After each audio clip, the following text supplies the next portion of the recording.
LoveLore Library. Chapter 649.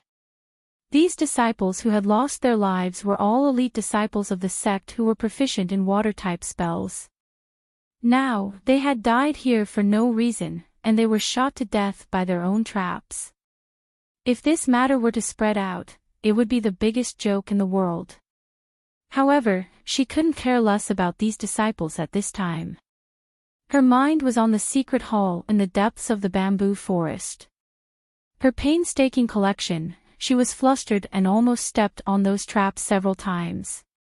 When she staggered around the bamboo forest and finally saw the full appearance of the main hall, her entire heart sank into the abyss. Thick smoke billowed from the hall, and flames soared into the sky. More than half of the hall had been burned down, and the remaining part was crackling in the fire. It looked like it was about to collapse. Yi Qinghuan's vision turned dark. She forced herself to calm down and tried her best to comfort herself. Don't worry. Don't worry. Although her treasures were placed in the hall, she had set up a fireproof enchantment on the shelf where the treasures were placed. Even if the entire hall was burned to ashes, her precious treasures should be fine. As long as her precious treasures were fine, what was the big deal about burning down the hall? She could order people to build it again. At most, a large number of disciples who built this secret hall would be sacrificed. She immediately cast a water-type spell to summon rainwater. The heavy rain poured down on the hall. The heavy rain, like seawater pouring down, finally put out the fire. Yi Qinghuan didn't care about the remaining flames and rushed into the crumbling hall. Then, as if she was fixed in place, her face turned pale, and she couldn't move anymore. Her shelf of treasures had been burned to a few pieces of wood. Those praying mats, handkerchiefs, brush holders, writing brushes, jade bowls. Some of them were burned to ashes, some were burned to ashes, and none of them could be seen. Plop. Yi Qinghuan stared blankly and sat on the ground. Those things were her painstakingly collected. They were her mental support for all these years. They were the only thing she could comfort herself with, but now, they were all burned to ashes. Clean. Not even a small piece was left for her. Who was so vicious? Who knew that these things were her precious treasures? Who could destroy her enchantment and set off such a deadly fire? Her mind buzzed, and almost immediately, she thought of that cat. To be exact, he thought of Ning Xuema who had taken over the cat's body. Could it be that in order to take revenge on her, that living soul had destroyed her most beloved? She had only brought the cat into this place before, and it had also talked about how important those things were to her. The others, even her most trusted disciples, didn't know of such a place. The disciples who built this secret palace were all killed by her, and even their souls were scattered. It was impossible for him to have leaked this secret. The only possibility was the cat. However, that was merely an ordinary living soul. Did it have the ability to break through these layers of mechanisms? Impossible, right? How could such a little girl have such an ability? She took a deep breath, then another. She jumped up from the ground and rushed out like a whirlwind. The other disciples of Bright Reverence cult were still guarding the courtyard's entrance, not daring to disperse. When Yi Qinghuan rushed out, everyone was shocked again. Their master, who had always been dressed neatly and would not have a single strand of hair out of place even when a fire was burning in the room, was now half covered in mud and his face was covered in soot. Chapter 650. Yi Qinghuan appeared in front of the disciples like a madwoman with a head of messy hair. A few of them even thought that it was some kind of monster because of their blurred vision. They almost attacked it. Fortunately, Yi Qinghuan pulled back her hair and revealed her face, allowing these people to recognize her. Although these people were shocked, they still knelt down in unison. Master. Yi Qinghuan naturally saw the surprise in the disciples' eyes, but at this time, she couldn't care less and asked, "Where's Xiao Bai?" The disciples all looked at each other, They hadn't seen that proud cat for a while. Finally, a disciple remembered, "Master, an hour ago, disciples saw His Highness Xiao Bai go to the beast transformation pond." The beast transformation pond was where Sharkman was being held. Yi Qinghuan's face changed again, but she didn't speak, her figure flashing as she rushed directly towards the beast transformation pond. At the edge of the beast transformation pond, the water was still deep and the pillar was still there, but Sharkman was nowhere to be seen. Two corpses floated in the pond, their bellies bulging and their faces blue. Obviously they had drowned. Yi Qinghuan stood at the edge of the pond, her fingers clenched tightly. If it was said that she had some suspicions before, doubting whether Ning Xuemo, this little soul, had the heart to do such a thing but did not have the ability to do so, now that she saw everything before her eyes, she was 80 to 90% sure that it was Ning Xuemo's doing. That little bastard girl, besides her beautiful appearance, her other abilities were ordinary, but she had never expected her to have such means. She had misjudged. She had really misjudged her. And this time, she had paid a heavy price for her misjudgment. For so many years, no one had been able to make her suffer such a big loss. She had suffered such a big setback. When her anger reached its peak, she calmed down and immediately summoned the souls of the two disciples. From their mouths, she learned that her guess was not wrong. When the two disciples were on the verge of death, they did see the cat running over with the key in its claws, swimming directly towards Sharkman and opening the chains for him. They didn't see what happened after that because they died, but what happened before was enough to prove that Sharkman was indeed saved by the cat. Yi Qinghuan was so regretful that she wanted to vomit blood. She thought that Ning Xuemo was a well-behaved girl who was rarely obedient. She thought that Ning Xuemo was the least tiring girl. However, she didn't expect that everything was just an illusion. That girl was clearly a black-bellied ancestor. Her revenge was simply a direct hit to a person's weak spot. This kind of revenge was the most ruthless. That girl. That scoundrel. She was going to capture that scoundrel girl and crush her soul inch by inch. She was going to tear her apart bit by bit. She was going to make her beg for death. She quickly looked around and finally confirmed that the Sharkmen and the cat had escaped through the water. She snorted coldly. Water escape technique. She knew how to do it too. Sharkman's wounds were still bleeding. She followed the trail of Sharkman's blood. She did not believe that a cat like Sharkman could escape from her pursuit. What's more, Sharkman's blood had a special fragrance that made it easy to track him down. With a flash of light, she disappeared from the pool as well. Yi Feng carried Ning Xuemo and moved through the water like a barracuda. He walked through the underground river. The underground river was ever-changing and there were countless of them. Ning Xuemo was wrapped in a water bubble, so she couldn't see anything clearly. Chapter 651. The cat that Ning Xuemo possessed had an average aptitude, so it couldn't practice any martial arts. Otherwise, Yi Qinghuan would have let it practice the art of immortality to accompany her since she loved this cat so much. She didn't need to change the soul inside it frequently to maintain its life. In such a dark underground, Ning Xuemo could only see about 30 to 40 feet away. Any further and everything would be a blur.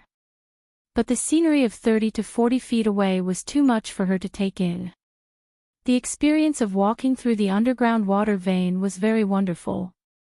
There were all kinds of strangely shaped rocks, underground caves, and stalactites. She was surrounded by a dazzling sight. Yi Feng took her through the tunnel very fast, giving her the illusion that she was riding a high-speed train underground. The bubble that Yi Feng set up around her was not too big. After walking for about half an hour underground, she felt a little suffocated.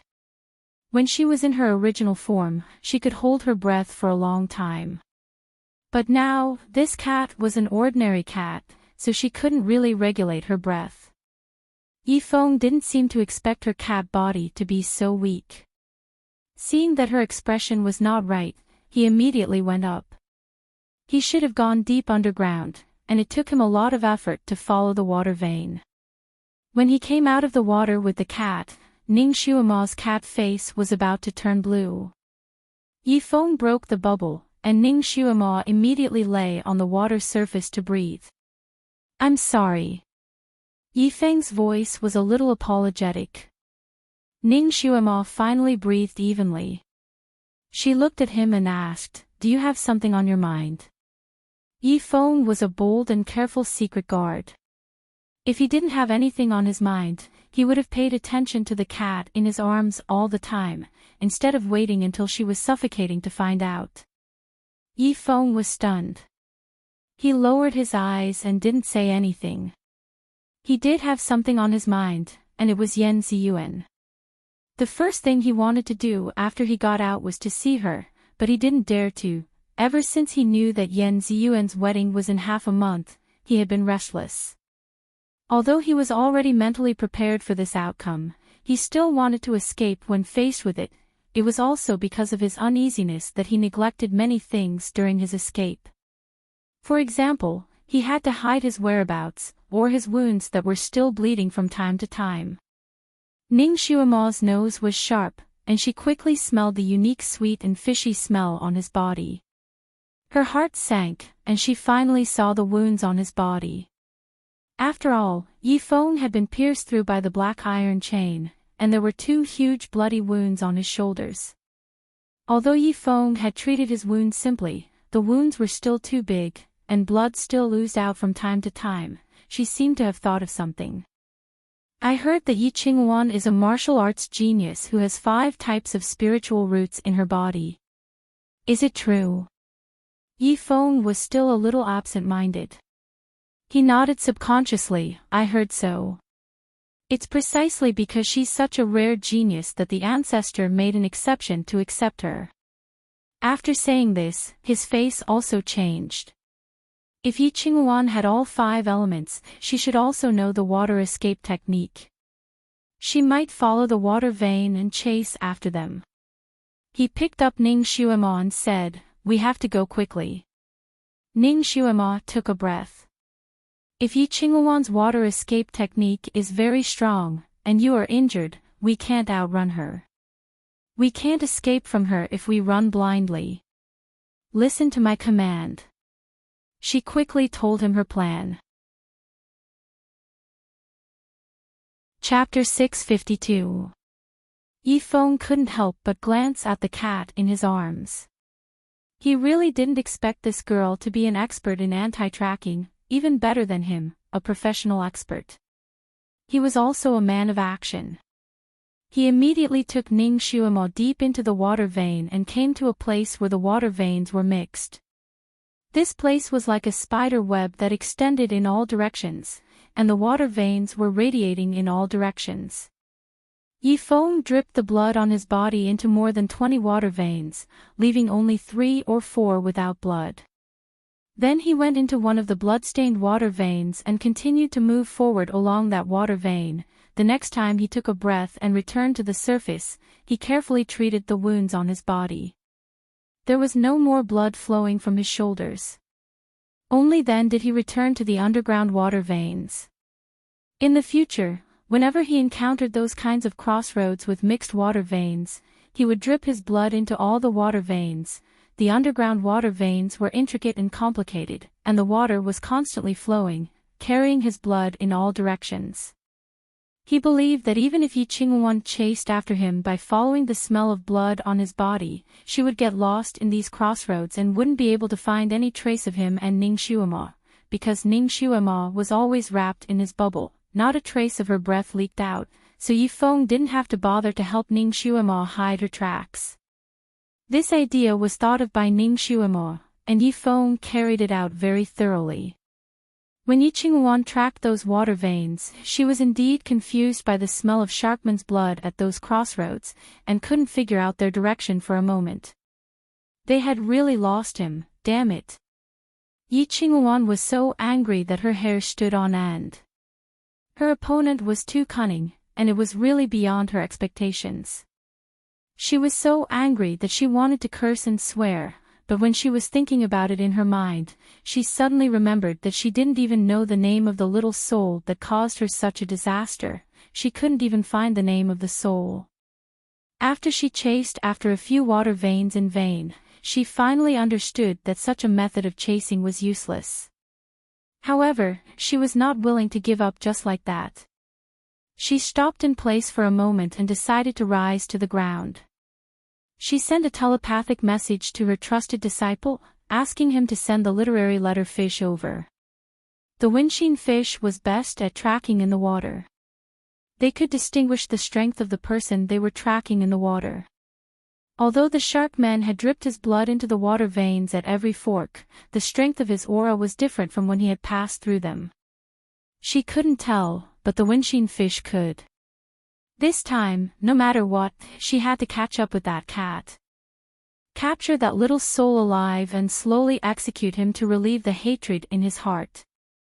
She had used the water route to track him, and the speed of the water route was naturally slower than the speed of flying.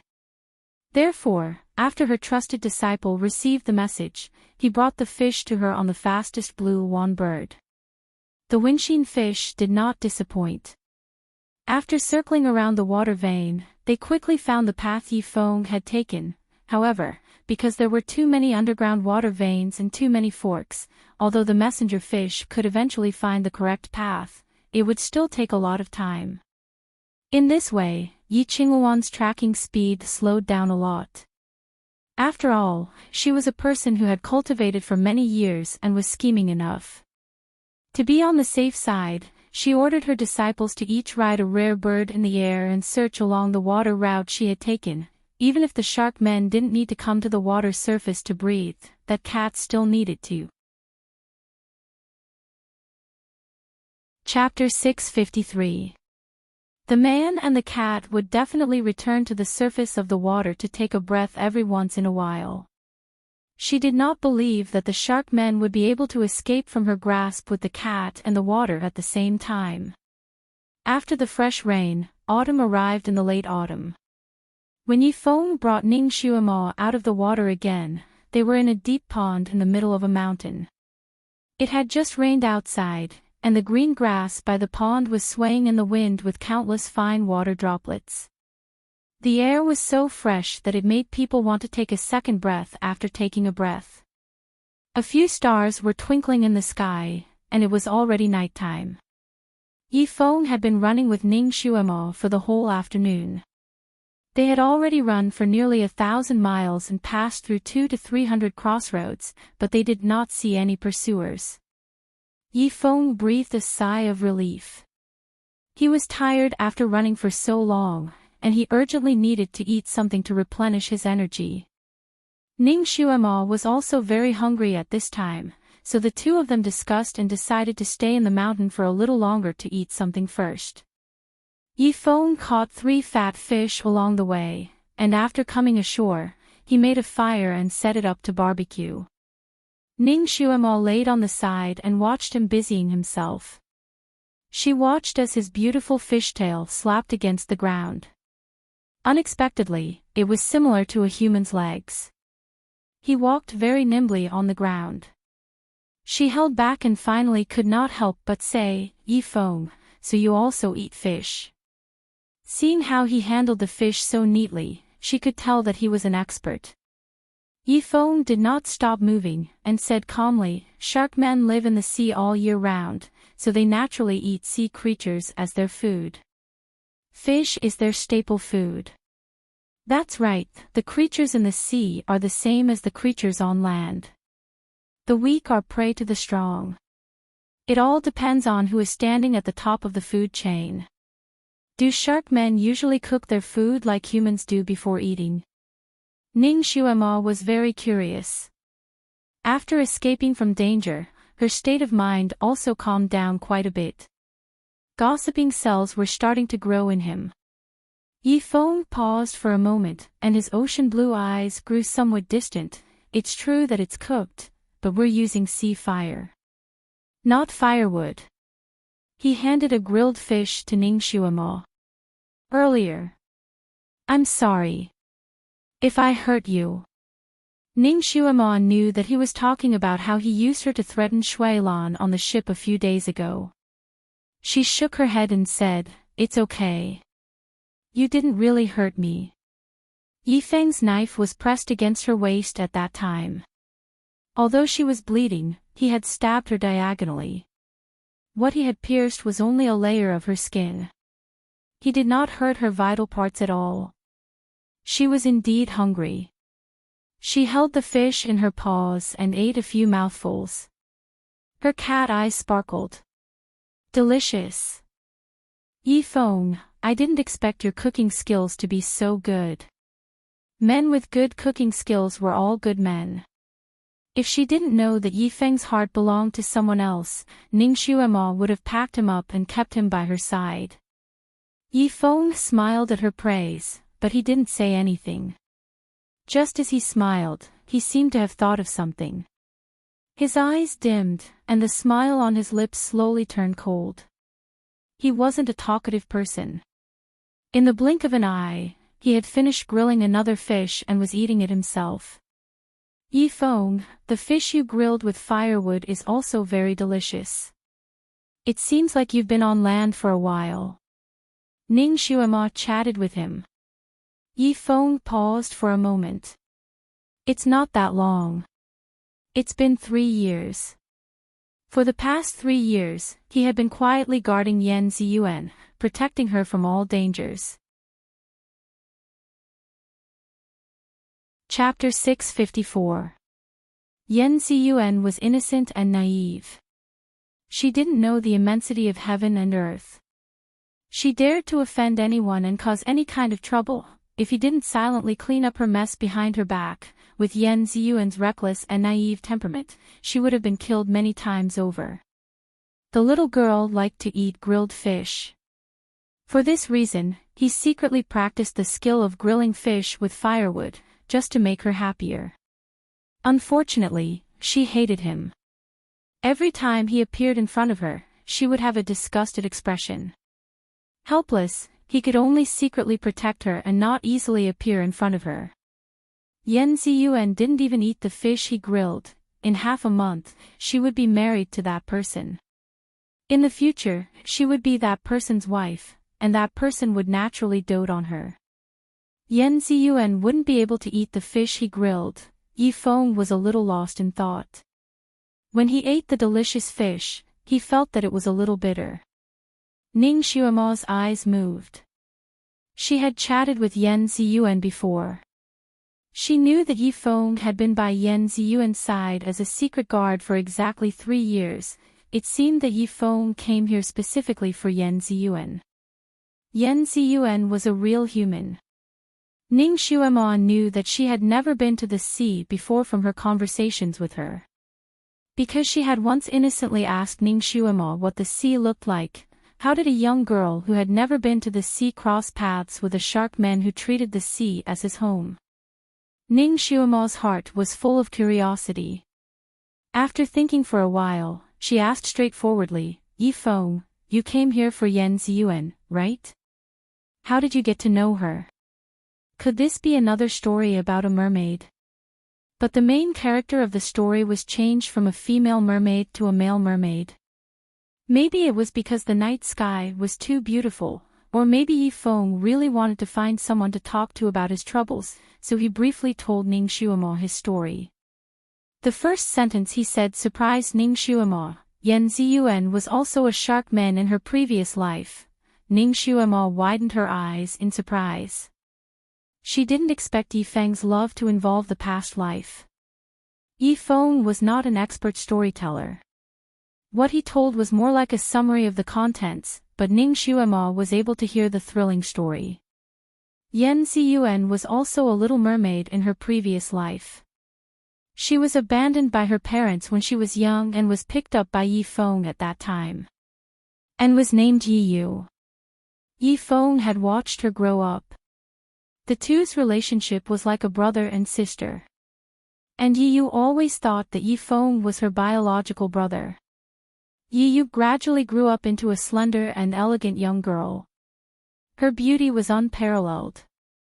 She was also outstanding in the Sharkmen's tribe. Countless male shark men pursued her. Life in the sea was also dangerous from time to time.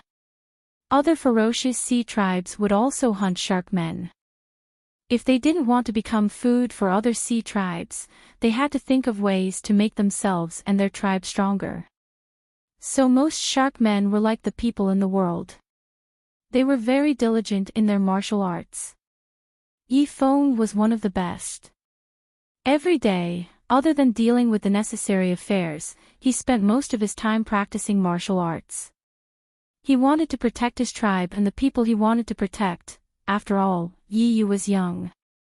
She was lively and playful. With Yi Feng as her big protective umbrella, she practiced martial arts carelessly. She often pestered Yi Feng, wanting Yi Feng to accompany her to play. Yi Feng naturally didn't have time to accompany her most of the time. Chapter 655. In order to relieve Yi Yu's boredom, Yi Feng often searched for some storybooks in the human world for her to read.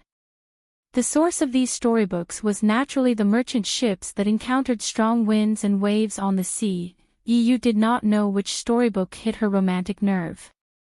She did not know when she started to have something on her mind and started to yearn for life in the human world. Just like the story of the Little Mermaid that Ning Xuemo heard, Yi Yu started to pay attention to the passing merchant ships. She often sneaked out to look at the people on the merchant ships. Once, because she peeked out too much and was too close to a merchant ship, she was discovered by a master of psychokinesis on the ship and was almost caught. It was Yi Feng who arrived in time and rescued Yi Yu, who was trapped in the net of law. Yi Yu was injured by the net. In his fury, Yi Feng overturned the boat with a violent storm, causing the people on the boat to be buried with him. What he did not expect was that the master who almost caught Yi Yu was a master of water. That person was only seriously injured in the storm and did not die. That person was very handsome, elegant. Not only was he a master of psychokinesis, but he was also good at music and played the guqin well. Before the ship capsized, all the women on the ship were moved by his elegant demeanor and were obsessed with him. Yi Yu was also fascinated by his elegant demeanor and forgot about the danger. She was so close to the merchant ship. With the help of Yi Feng's medicine, Yi Yu's injury healed quickly and she was alive and kicking the next day. She remembered the man who fascinated her, so she sneaked out and wandered around the vicinity of the shipwreck. She did not know whether it was fate or misfortune, but she actually found the dying man on a reef. A young girl's feelings were always poetic. Young girls were also the most impulsive and reckless when doing things. She was hot-headed and saved the man. She was also afraid that Yi Feng would not allow her to save the man, so she did not dare to bring him back to the shark men. Instead, she hid him on an isolated island. Every day, she would send all kinds of food and medicine to the man. With enough food and medicine, the man's injury healed quickly and Yi Yu became more and more obsessed with him day by day. Not only did she bring him medicine and food, but she also found his zither at the bottom of the sea for him. That person often played the piano for her in his free time. The man and the shark got along very well. Yi Yu was very naive, and at the age where she was dreaming, she quickly regarded this elegant and romantic man as her Prince Charming. She ran to this island every day to meet this man in secret. Yi Feng had not noticed her because he was busy with the internal affairs of the mermaid race. By the time he realized something was wrong with Yi Yu, it was already too late. Yi Yu was deeply in love with that man and had already decided to follow him to death. Yi Feng secretly followed Yi Yu to the island and discovered the man she was hiding. He flew into a rage. After Yi Yu left, he appeared on the island and fought with the man again. The man's kung fu was not as good as Yi Feng's, so he was injured by Yi Feng again. Just when Yi Feng wanted to kill the man to prevent future trouble, Yu unexpectedly returned. She risked her life to save the man from Yifeng's sword and accidentally injured Yifeng, who was unguarded against her. Yifeng was heartbroken and angry, so he asked Yu to make a choice. She could either go back to the mermaid race with him or go to the mainland with the man. From then on, he would treat it as if he had never adopted her and she did not exist in the mermaid race. Chapter 656. Yu looked at him for a moment, kowtowed to him, and then chose the latter. She carried that person to land. At this point, Yifeng's voice trembled a little, and the branch in his hand broke into two with a cracking sound. I was seriously injured at that time, and when I saw her carrying that person away without looking back, I was so hurt and angry that I really wanted to cut off all ties with her, so I didn't ask anything about her. Yifeng took another breath, stabilized his voice, and continued to speak faintly. His feelings for Yu were never that of a sibling. He liked her, so he practiced martial arts with all his might, trying his best to become stronger, just to protect the person he loved. Yu's actions broke his heart, so he started to drink and get drunk, and started to fall in love with other mermaids, and forbade others from talking about Yu in front of him. Yifeng didn't know at that time that Yu encountered other ferocious sea tribe members on the way back to land, and almost lost her life. He didn't know that she cried and used the conch to call him over and over again, asking him to save her. He was dead drunk at that time, and because he wanted to cut off all ties with Yu, he threw the conch to the bottom of the sea. Not only did Yu's cries not call Yifeng over, but it also made the other shark men, who had once coveted her beauty, rush over to take advantage of the situation. If it wasn't for the fact that they coincidentally encountered a ship, and that there were experts on the ship, perhaps the person and Yu would have died in this pincer attack. That man was saved, and Yu was also brought onto the ship. Although the shark men could transform on land and become like ordinary people, they were still members of the sea tribe. When they arrived on land, every step they took was like stepping on the tip of a knife, and every step they took was so painful that they wished they were dead. Therefore, the shark men wouldn't go ashore easily. No one in the shark men knew what Yu went through after she went ashore. There was a kind of poison in this world called lovesickness, and there was a kind of feeling in this world called unrequited love. The two of them didn't feel anything when they were together, but once they were separated, they would know that the pain of separation was heart-wrenching and unforgettable. Yifeng suffered the cruelest betrayal from his lover. Although he missed Yu deeply, he didn't want to look for her. He didn't even want to hear any news about her. In order to let himself walk out of this emotional trauma as soon as possible, he accepted the love of another woman from the mermaid clan and got engaged with her. The next time he saw Yu was 3 months later, at his engagement party with shark men. Yu came back alone without any warning at all. When he was drinking the engagement wine with his fiancée, he saw Yu standing at the entrance of the hall with a deathly pale face. The moment Yifeng saw her for the first time, he didn't know what he was feeling. He knew that he had never been able to forget Yu. When he saw the figure that he had yearned for day and night, he couldn't tell if he was angry or ecstatic. He coldly asked her why she came back.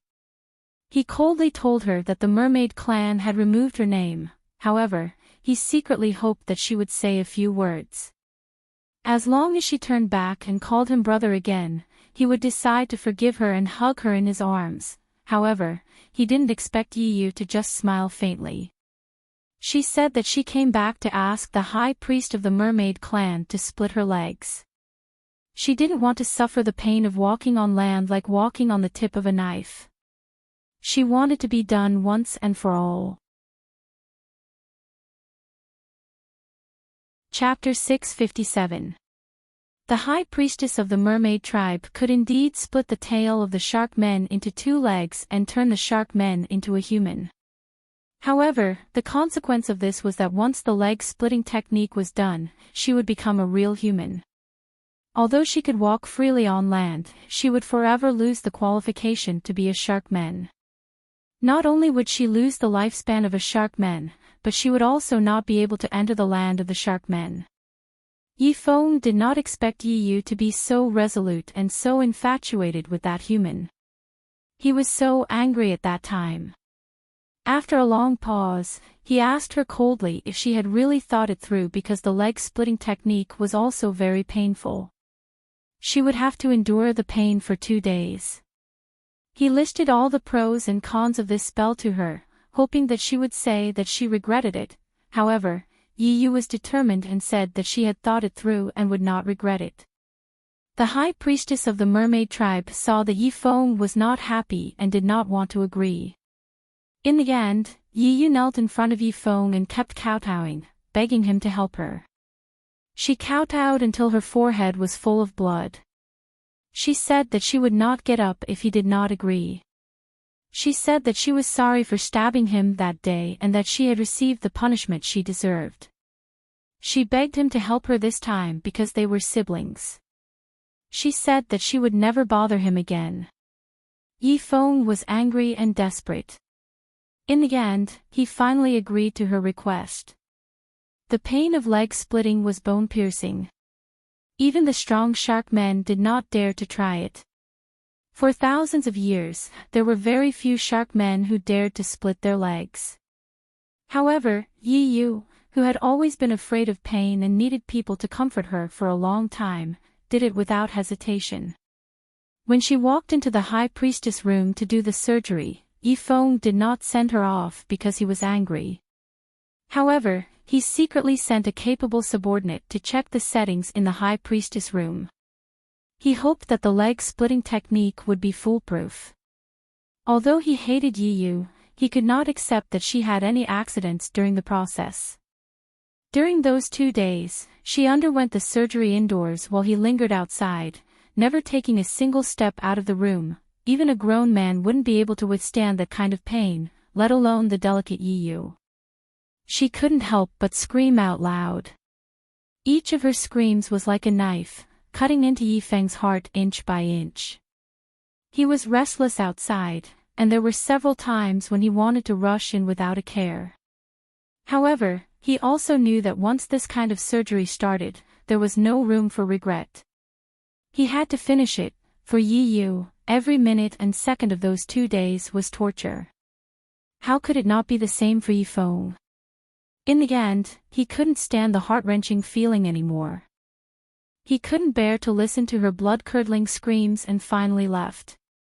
Yifeng thought that he would feel better as long as he didn't hear anything. As long as he didn't hear anything, his heart wouldn't hurt so much. However, he did not expect that after leaving, he would feel even more flustered and confused. No matter what he did, he could not continue to do it. He could only drink until he was drunk again. He told himself that as long as he was drunk and woke up, everything would be over. He was indeed drunk and slept. He even had a nightmare. In his dream, Yi Yu was looking at him blankly with blood all over her body. He was scared awake by the nightmare. When he was about to get up, he received bad news. Yi Yu didn't make it. She couldn't make it. Yifeng felt as if he was struck by lightning.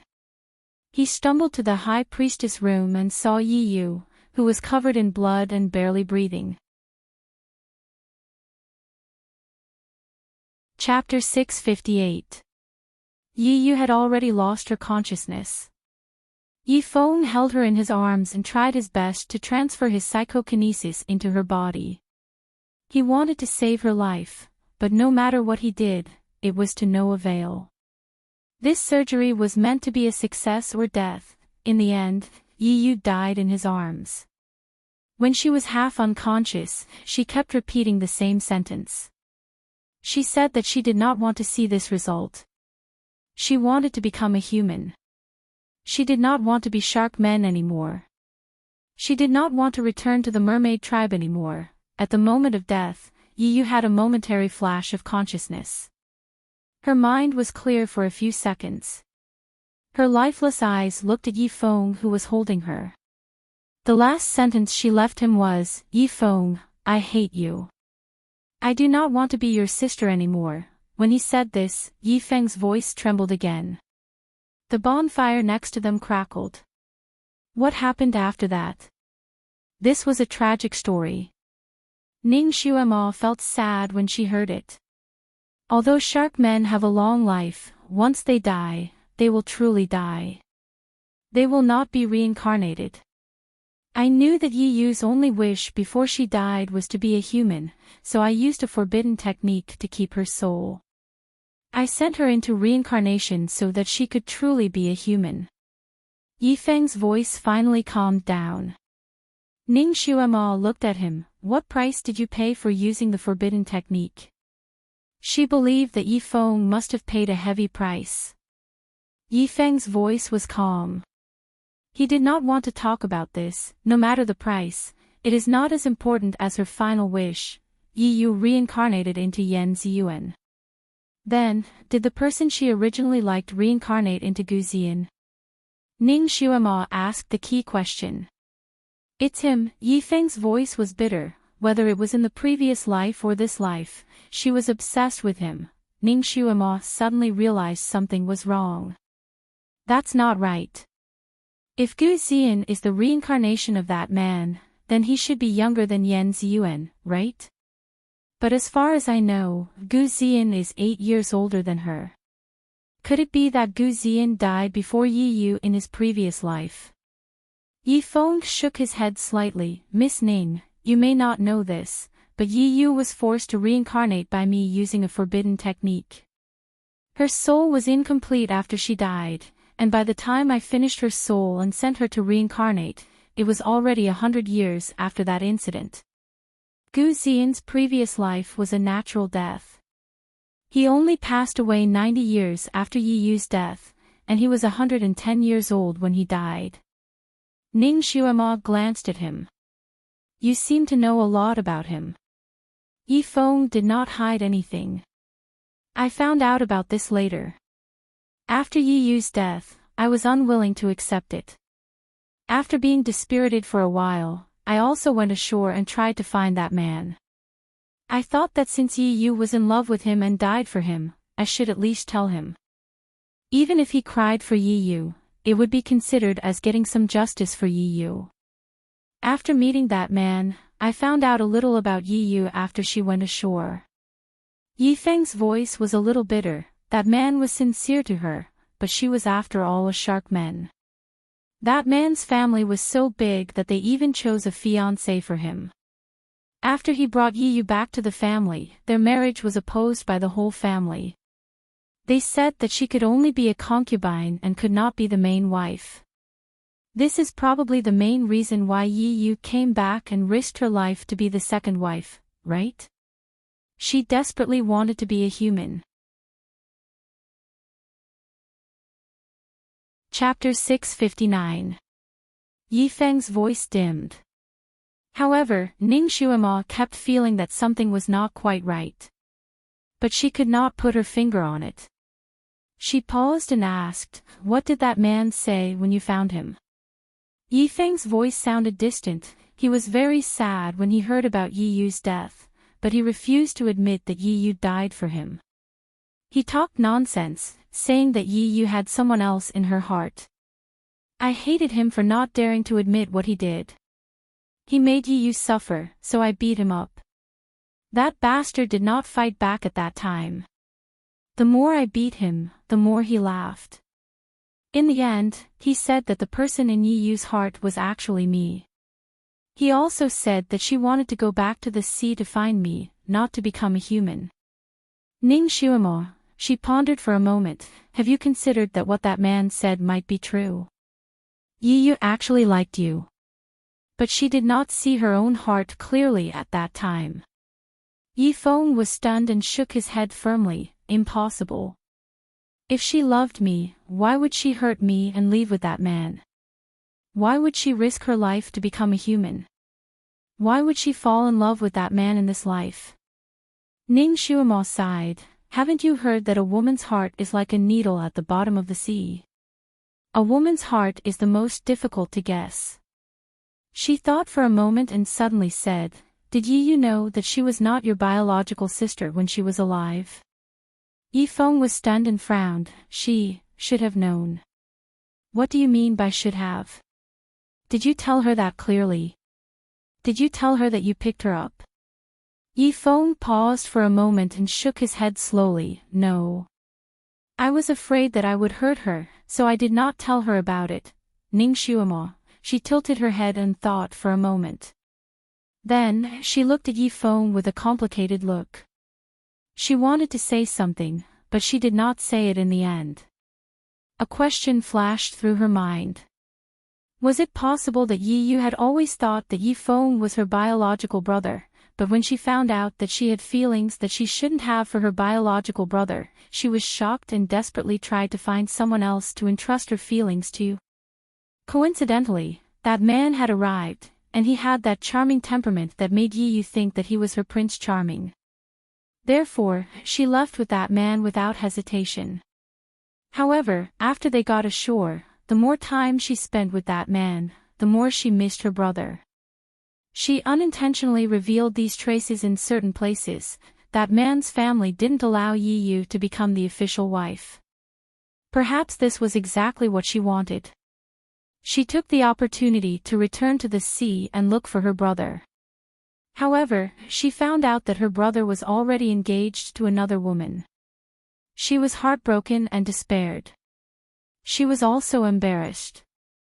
Perhaps the Sharkmen clan had really become a sad place for her. That was why she decided to change into another person and end everything once and for all. She did not expect that the operation would fail. She was tortured for 2 days in vain and finally died an unnatural death. If her relationship with Yi Feng was just a normal sibling relationship, then she was the one who had wronged Yi Feng first. Moreover, she was the one who requested to change into another person. Even if the operation failed, she should be grateful to him and not hate him. Listening to her last words, she obviously hated him. Of course, these were all Ning Xuemo's guesses. As for the truth, only Yi Yu probably knew about it.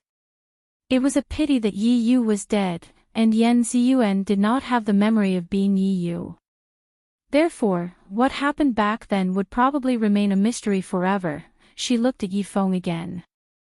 Yi Feng looked up at the starry sky in the distance. He looked a little lonely. Chapter 660. Yi Feng, what do you plan to do in the future? After this encounter, Yi Feng had remained in his mermaid form. He must have been severely injured, causing him to be unable to maintain his human form. In this state, it was impossible for him to stay by Yan Ziyuan's side. Yi Feng lowered his eyes and didn't say anything. She was about to marry the man she loved, so she didn't need him to stay by her side any longer, right? And where do you plan to go? Go where? Ning Xuemo's cat eyes narrowed. With that forbidden technique, she could no longer return to the mermaid clan. She could only wander about. The atmosphere was a bit heavy. Ning Xuemo decided to change the topic. Yi Feng, what about your fiancée? Will you go back and reunite with her this time? Yi Feng shook his head. After Yi Yu died, I had no intention of marrying, so I cancelled the engagement. She should have married someone else. While the two of them were talking, the fish were finished as well. Miss Ning, after you escaped this time, do you know of Carefree Island? Yi Feng seemed a bit confused. Carefree Island? Is it an island? Ning Xuemo nodded. It is an island. The island master is Rongyu Yishenlin. She should be an immortal doctor, and her appearance-changing technique is quite good. There are tropical plants growing all over the island, such as coconut trees. There is also a large tree whose leaves are golden and hexagonal. She tried her best to describe the plants on the island, hoping that Yi Feng would say he recognized them. Her soul was imprisoned in this cat's body. According to Yi Qingwan, she couldn't use suicide to escape. Otherwise, her soul would scatter. Yi Qingwan might not be speaking the truth. Perhaps she was only trying to scare her, but she couldn't help but be on guard. She hadn't lived long enough, she didn't want to die like this. Yi Qinghuan's technique was simply too wicked. Moreover, with her current cultivation, she was indeed able to do so. She feared that an ordinary person wouldn't be able to solve this technique. She could only ask the immortal Rongyu Yishanlin for help. If Rongyu Yishanlin also didn't have any methods, she could only ask Great God Han for help. Moreover, Ning Xuema's original body was still at Carefree Island. Thus, no matter what, she had to make a trip there. Which sea is this island in? Yi Feng asked. He had been wandering the world for a long time and was very familiar with the layout of this continent, but he had never heard of such an island, nor had he heard of Rongyue Tianlan. In this world, the continent was a single piece of land surrounded by oceans. The ocean covered the largest area. No one knew how big the ocean was. Even the shark men, Yi Feng, didn't know. Ning Xuema felt that the map of this world was rather similar to that of Earth. In ancient times, the continents were a single piece. Later, with the changes in the Earth's crust, the continents drifted apart, because it was surrounded by the ocean, but the name was different. For example, the Rakshasa Sea to the south, the Netherworld Sea to the north, the Floating Dream Sea to the east, and the Sunset Sea to the west. Yi Feng's mermaid clan was located in the southern Rakshasa Sea. He was still very familiar with the Rakshasa Sea and was very familiar with the islands inside. But, he had never heard of Carefree Island. As for the island plants that Ning Xuema described, they seemed to only exist on the islands of the Rakshasa Sea. Ning Xuema was surprised by his question. When she went to Carefree Island, it was Han Shangyue who had brought her there. At that time, she had slept in the carriage for a long time before arriving at a seaside. How could she have seen what kind of sea it was? However, she finally remembered the small city that she had stayed in at the time. She had started from that small city and walked for about a day before arriving at the seaside. This sea shouldn't be too far from that small city. Chapter 661. Ning Xuema told him the name of the small city. Yi Feng actually knew the name of the small city. He was surprised. That small city is an inland city. It's 2,000 miles away from the nearest sea. You actually managed to get there in a single day, 2,000 miles. Princess Mingwan's carriage was pulled by horses that were 1 in a million, but to travel 2,000 miles in a single day was still a fantasy. It was simply impossible. Moreover, when she was sitting in the carriage, she didn't feel any bumps. The only possibility was that Han Shangyue had secretly done something to the carriage so that no one noticed. No, that carriage boy seemed to have noticed something. Ning Xuema remembered that when she got off the carriage, she saw that the boy's expression was a bit strange. It was just that she was in a hurry to go to Carefree Island, so she didn't pay too much attention to his expression. That carriage boy was Princess Mingwan's servant after all. His ability to remain calm wasn't ordinary, so his surprise wasn't obvious. If Han Shangyue had used some sort of technique along the way, then she really wouldn't know which sea it was. Then let's go to the beach closest to the small city. Ning Xuema said. She could only choose to try her luck. She looked at Yi Feng. How far is that place from here? Yi Feng raised his hand and rubbed between his eyebrows. About 8,000 miles, Ning Xuema. Her soul had actually floated so far away. She was about to say something when the sound of flapping wings came from the sky. There was no lack of birds in the mountains, but this sound was obviously that of a large bird of prey. Moreover, there were 4 or 5 of them together. Ning Xuema's heart sank. She looked up and saw several large birds flying towards them from the distance. There were people sitting on the backs of the birds, and there was a cold glint in their eyes. Yi Feng's eyes were sharp. He saw the clothes of the people sitting on the backs of the birds. Bright reverence. Pursuers. He didn't think that even though they had escaped so far away, Yi Qinghuan still didn't want to let them go. She had actually sent pursuers all the way here. Without hesitation, Yi Feng picked up the cat and dived back into the water. There were so many forks and waterways, and so many mazes, but Yi Qinghuan could still chase them all the way here. It seemed that she had some skills. What kind of tracking technique did she use? He must have used some kind of magical treasure or animal. Otherwise, she wouldn't have caught up so quickly. Yi Feng, what's the fastest tracking species in the water? Ning Xuemo asked. Only by knowing yourself and your enemy can you win 100 battles.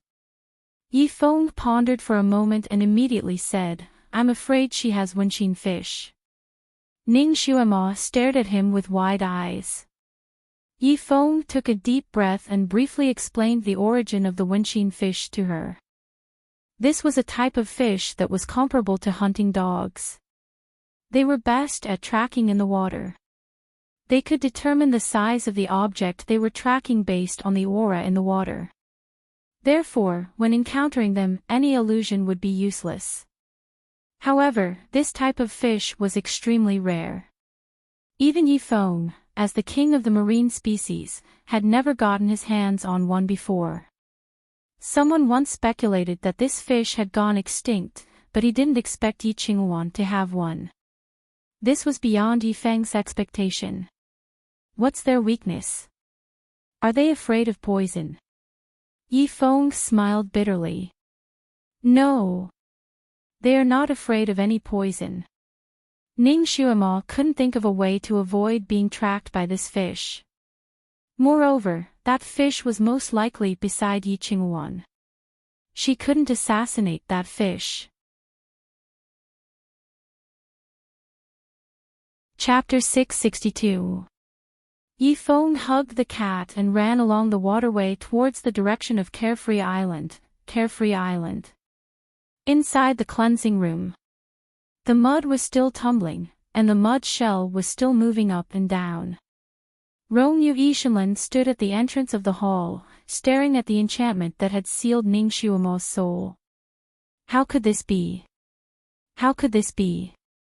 He had set up this enchantment to trap souls.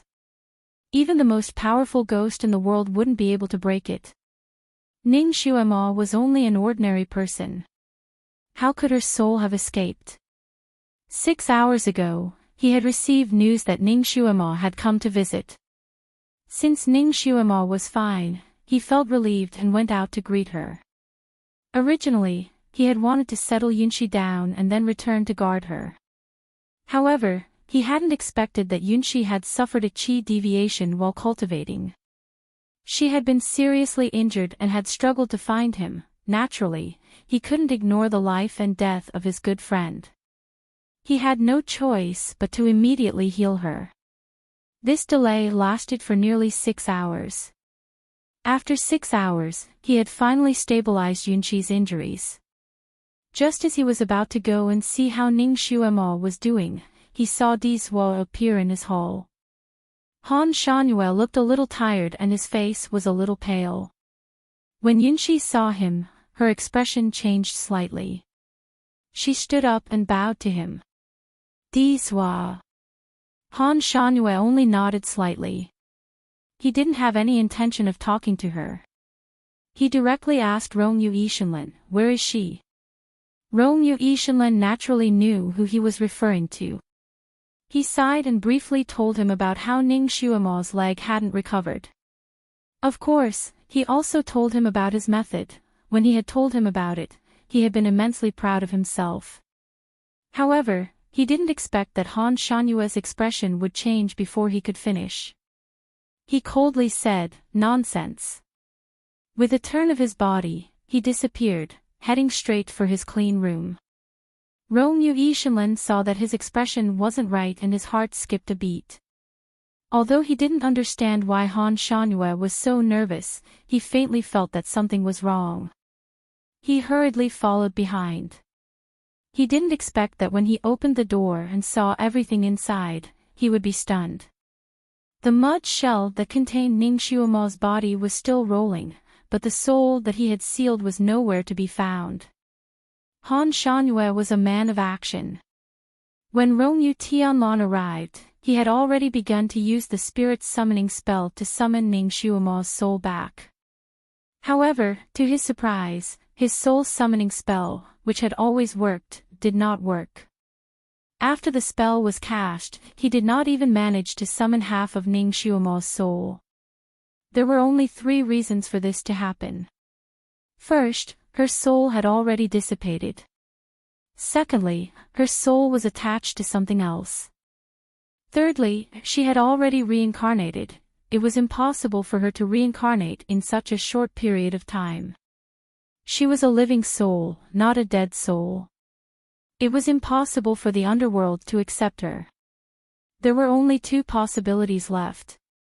Han Shanyue's face was slightly pale. His eyes stared at Rongyu Yishanlin, who was still in a state of shock. He didn't speak for a long time.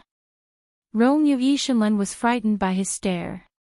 He took a deep breath and said, "Diswa, I am also very surprised that this happened. I clearly sealed her in the force field. How did it disappear? It was impossible. It was really impossible. It was too strange. When did Yunxi arrive?" Han Shanyue suddenly asked. Rongyu Yishanlin's expression changed slightly.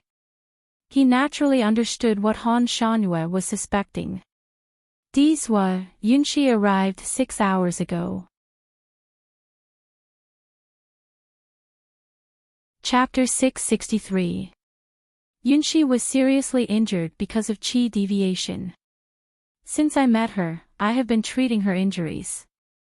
She has never left my sight, Rongyu Yishanlin continued. In other words, the possibility of Yunxi secretly attacking them had been eliminated. Han Shanyue nodded slightly. At this time, Han Shanyue was not afraid of offending people. He wanted to investigate all possibilities in order to find Ning Xuema's soul in the shortest time possible.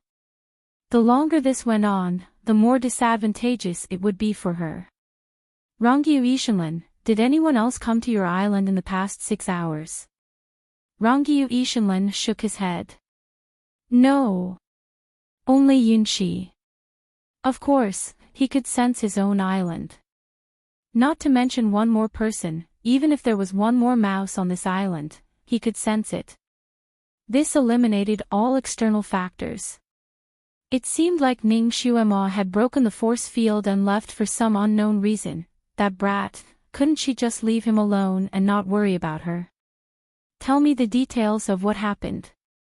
Don't leave anything out," Han Shanyue said. This was not the time to find fault with anyone. The most important thing was to find her soul.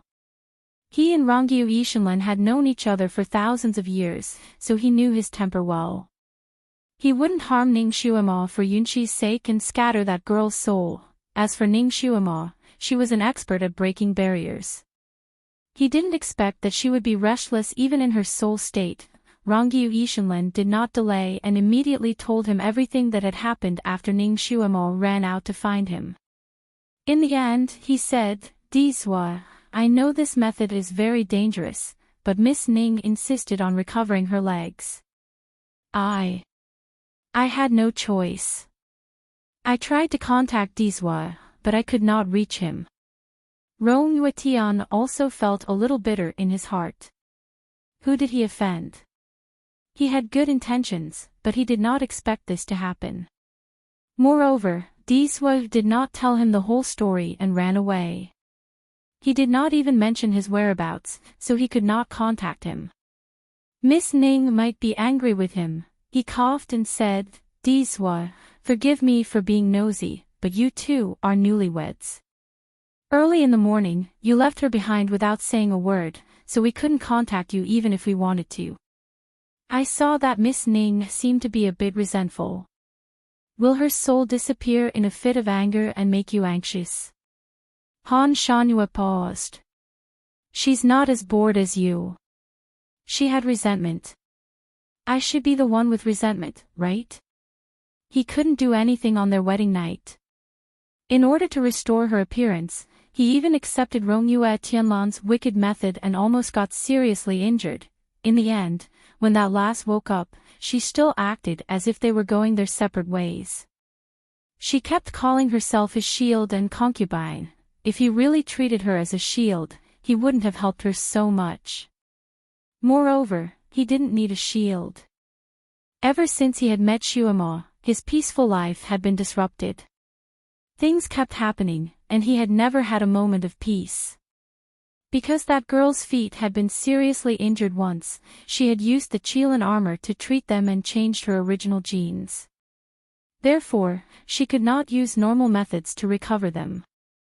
Other parts of her body had been restored, but her legs had changed. He was also heartbroken when he saw it. After her disguise was removed, she slept soundly with drool dripping from her mouth.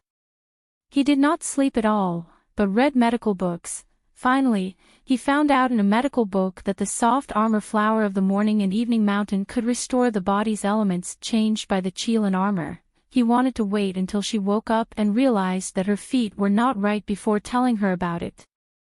Then, he told her to wait patiently while he went to the morning and evening mountain to get the herbs for her. Chapter 664. Han Shanhua didn't expect the little bastard to touch her body after she woke up. Her actions were so bold and shameless that it was an eye-opener for him. He simply didn't speak and didn't make a sound. He wanted to see where Ning Shuoma's bottom line was. He was such a big living person lying next to her, but she actually ignored him. She only noticed him when she was about to get up. Seeing that she was afraid that he would touch her, he was so angry that he decided to just disappear. He knew that when Shuemo found out that her feet were like that, she would be anxious and helpless. Then, let her be anxious for a while. Consider it a punishment for her. Of course, he wouldn't really leave her alone. He recovered a little and went straight to Zhaoxi Mountain to pick some grass. Zhaoxi Mountain was a mountain in the demon realm. It wasn't in this world, but in a barrier. Ferocious beasts and demons ran rampant there. Even with his skills, he had to be careful. In order to avoid alerting the demons in Zhaoxi Mountain, he turned off all the sound-transmitting spells on him. This was also the main reason why Rongjuishan couldn't contact him. What Han Shanhua didn't expect was that Rongjuishan actually had another way to heal Shuomo's feet. He didn't expect this method to be so perverted. Of course, he didn't expect such an accident to happen. Every soul moved based on their thoughts. However, after a normal soul left the body, it would be muddle-headed and wouldn't know where it was, let alone who it was. Of course, it wouldn't know what to do. This kind of soul would either stay in the same place after leaving the body or follow its own body. There were also some souls that couldn't support the shape and scattered. Very few souls with strong willpower would wander around, such as this troublesome girl. Where's that Kirin? Han Shanhua's tone was very bad. It's here. Kirin came in from outside the door and looked at Han Shanhua timidly. Where did you go just now? Why didn't you stay by her side? Han Shanhua's face was as calm as water. There were several times when Ning Shuemo was in trouble because this unreliable Kirin wasn't by her side. Just now, Island Master Rongyue and my master were playing chess. I was bored, so I went to the lake to cultivate. Kirin stammered. The lake water here was full of spiritual energy, making it a good place for cultivation. Therefore, it went straight into the water to cultivate. It had lost track of time in there. By the time it was done and came out, Han Shanhua and the others were already there. This unreliable Kirin really needs to be taught a lesson. However, now was not the time to teach it a lesson. Quickly use your telepathy to sense your master and find out where she is, Han Shanhua ordered. As long as Ning Shuemo was within a range of 1,000 miles, Kirin would be able to sense her. No matter what she foolishly possessed, it would be able to find her quickly and bring her back. Kirin's head drooped. I tried to sense it just now, but I couldn't. It was on the verge of tears. Han Shanyue was speechless. Her soul was already thousands of miles away. How did she run away? Could it be that she was cultivating the wool soul? Wherever her wool went, her soul would go there instantly. Han Shanyue lowered his eyes and thought for a moment. His fingers slowly clenched. He thought of the illusion Ningxiumo's wool soul in the belly of the mountain spirit. Her will power was indeed extraordinarily strong. Then, where did her soul go after breaking through this enchantment? Looks like this little guy's IQ isn't that low after all. Before he could finish his thought, Kirin had already spoken. Great God, you actually want to impersonate Dizun. Wouldn't it be easier to save my master by impersonating him? Han Shanyue, he was too lazy to talk nonsense with the little Qilin. He raised his hand, and a white light enveloped the little Qilin. The little Qilin cried out in alarm, and after the white light dispersed, an angry blue cat was standing on the ground. The little Qilin was simply furious. When it wanted to turn into a cat, Han Shanyue disliked it so much that it didn't dare to appear in front of him in its cat form. What was wrong with him now? He actually turned it into a cat. It angrily wanted to change back, but after a while, it was useless. It was shocked. Hey, great God Han, what are you doing? He won't turn me into a cat forever, right? Chapter 666. Han Shanyue waved his sleeves and picked up the blue cat. Come with me. After another gust of wind, Han Shanyue was nowhere to be seen. Rongyu Ishinlin was speechless. Disua had broken the precepts. The emperor had exposed his true identity in front of Kirin. Disua had even used the instant travel technique. This technique wasn't something that could be mastered by people on this continent. If outsiders found out, it would cause a huge commotion. Disua was really nervous about Miss Ning. He suddenly sensed something and turned his head to look at the entrance of the hall. He saw Yunxi standing there. Her face was pale and her eyes were blank as she stood there in a daze. The wind blew her clothes and made her flutter. She was so weak that it seemed like a gust of wind could blow her away. Yunxi, your body isn't well. Why are you here instead of meditating in the front hall? Rongyu Ishinlin's heart sank when he saw her expression. He walked over to her. He really cares about her, doesn't he? Yunxi's voice was a little shaky.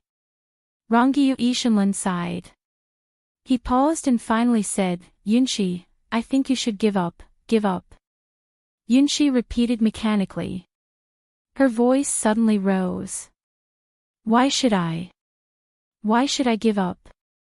I've been waiting for him for thousands of years. Why should that woman? She's just a mortal. Her voice was shrill. How can I not compare to her? Why? Why can't he see me? Among all the women around him, I'm the most special to him. This was the first time she'd screamed without caring about her image. Her face was green and white. Rongyu Ishinlin frowned. His figure flashed and he appeared in front of Yunxi. He tapped her shoulder with the tip of his fan. Yunxi's body swayed and she spat out a mouthful of blood. Rongyu Ishinlin heaved a sigh of relief and helped her sit down on a chair. Yunxi, you almost went berserk again. If he hadn't intervened in time, Yunxi's recuperated meridians would have gone astray again. Yunxi was stunned for a moment. Suddenly, tears streamed down her face. Rongyu Ishinlin, what should I do? Rongyu Ishinlin sighed. His answer was straightforward. You should let go. Feelings can't be forced. Let go. How could this be? I've waited for him for thousands of years. Yunxi, if he is heartless towards you, what's the point of waiting for him for 10,000 years? Feelings were not determined by the number of years they had known each other. Yunshi, if you continue to be stubborn, I'm afraid you'll be the one getting hurt in the end. But I can't accept it. I'm obviously better than that woman in every way. Yunshi's gaze fell on the mud shell that was still rolling in the mud. Rong Yuetian gently closed her fan and said, when it comes to love, it doesn't have to be a match. If it was all about matching in social status and skills, then how could there be so many infatuated men and resentful women and beautiful love stories in this world? But this woman really doesn't deserve him. She's just an ordinary person with a few hundred years of life at most. Yunshi was unconvinced. Rongyu Ishanlin frowned. Yunshi, all living things are equal. You have already attained the Tao. Such words shouldn't come out of your mouth. Yunshi bit her lip. But, no buts.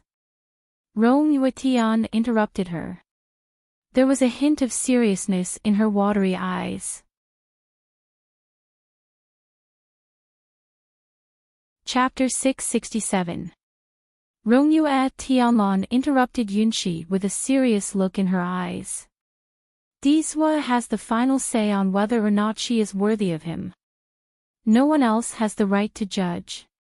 As for her lifespan of a few hundred years, if she cultivates, she might even live for 1,000 years. Even if she only has the lifespan of an ordinary person, what are you worried about? It's only a few decades or a few hundred years. If you really can't let go, why not wait a few hundred years? These words enlightened Yunshi, and her eyes lit up slightly. Yes, Ning Xuema was only an ordinary person. Even if she married the Diswa, she could only accompany him for a few hundred years.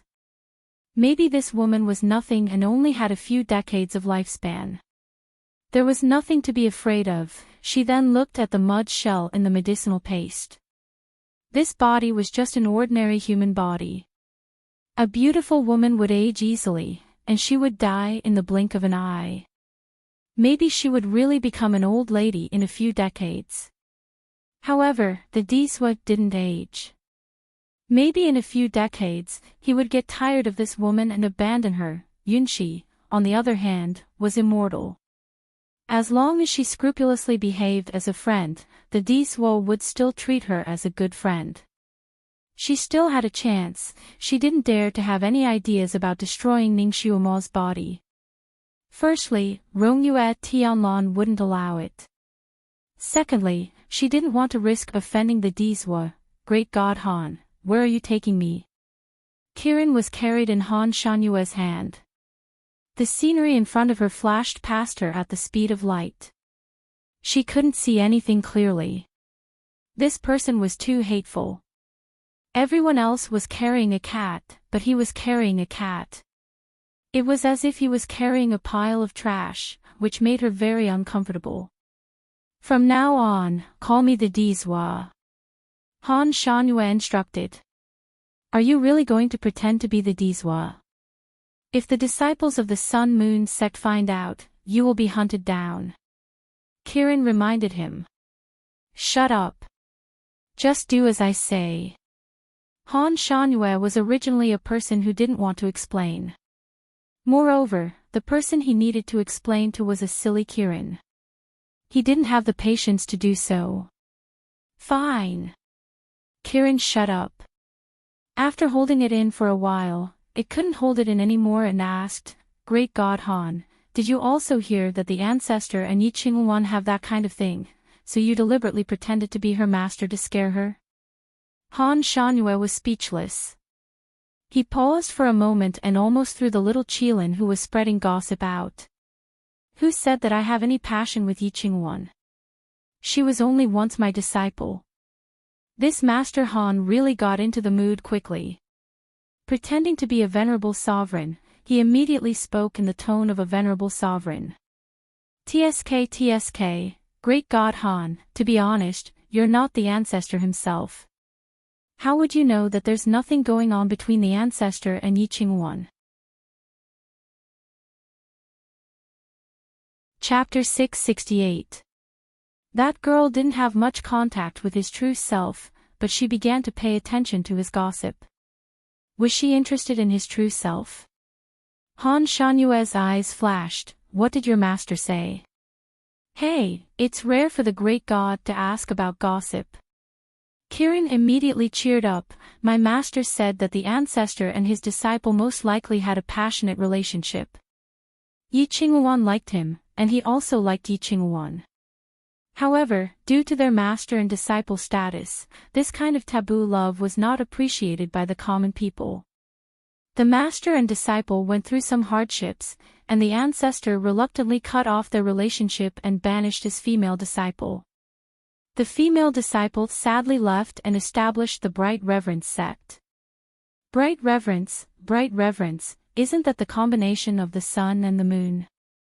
Only she still considered herself as the ancestor's disciple. After the ancestor banished her, he secretly promised that Yi Qinghuan would be his only female disciple, and that he would not accept a second one. Although the master and disciple did not meet, in their hearts, they recognized each other as the one and only. It's sad and beautiful, right? Han Shanyue, sad and beautiful. It's more like a bastard. With his temperament, if he really liked someone, why would he care about the taboo love between master and disciple? Why would he make himself so miserable? To him, all rules and regulations were fleeting clouds. That girl was simply too much of a bastard. She randomly made up stories about him. Did she say all this? Han Shanyue's voice was cold. My master explained it to me, Kirin explained. In fact, it still remembered Ning Xuemo's words. It was just that a few days ago, Ning Xuemo was very bored and told it a story. Somehow, the topic was brought up to the ancestor and Yi Qinghuan. Ning Xuemo just casually said, the relationship between the master and disciple is not simple. At that time, Kirin asked why. Ning Xuemo smiled and said, I've only heard of a master-disciple relationship. I didn't expect to see a real-life version of it in this world. The little Qilin was not ashamed to ask questions. It immediately asked about the relationship between a master and a disciple. Ning Xuemo explained to it about the romance between a master and a disciple that she had read in her era. She told it about quite a few novels, and each one of them was filled with passion and emotion. She was just speaking casually. Kirin was, after all, still young and ignorant of these matters. It was just listening to her. After hearing about it, he had pretty much forgotten about it. Now that Han Shanyue mentioned it, it summarized Ning Xuemo's story into the story of Di Zun and Yi Qinghuan with a deep expression. Your master really has a lot of free time. Han Shanyue's voice was cold. No wonder that last said that master-disciple relationship was the most annoying thing in front of him. It turned out that she had a preconceived impression of it. My master is not free. It's just that her deductive ability is very strong. What she deduces can't be wrong. Di Zun and his apprentice must be in a master-disciple relationship. Kirin concluded. Han Shanyue's lips curled up coldly. Since that last said that he was in a master-disciple relationship, perhaps he should make it true. Let her have a taste of it herself. He really should take in another female apprentice. Originally, because of the shadow of Yi Qinghuan, he was afraid that he would encounter similar troubles again. Therefore, he did not take in any female apprentices. He did not expect that Ning Xuemo would make up such a melodramatic drama for him.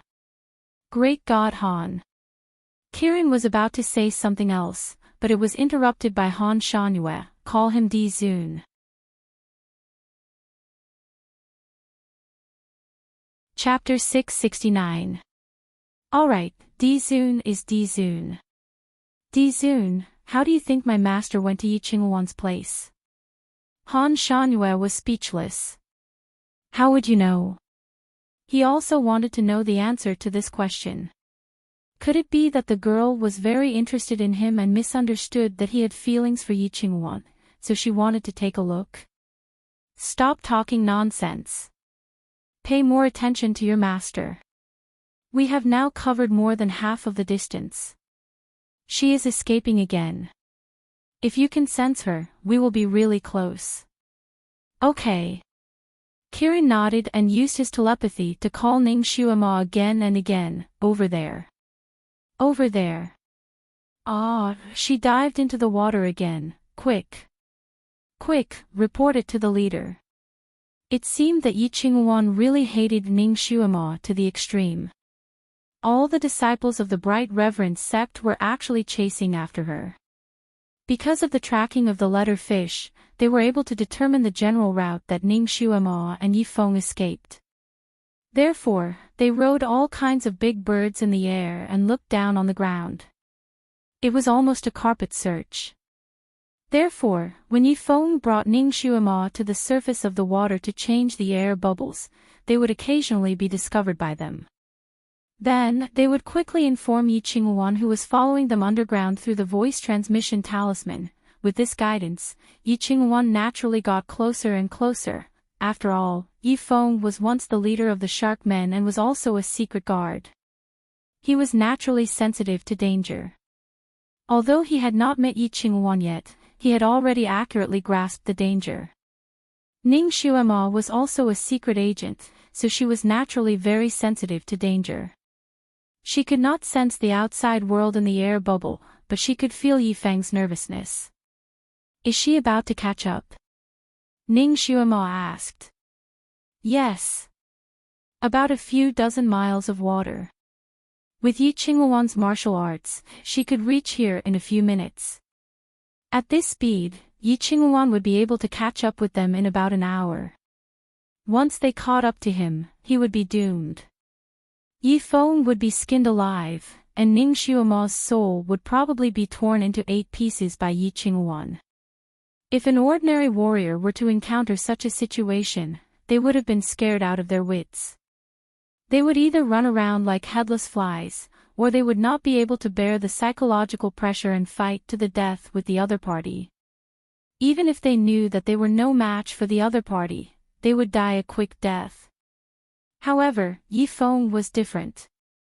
Years of living on the edge of a knife and blood had trained his mental fortitude to be extraordinarily strong.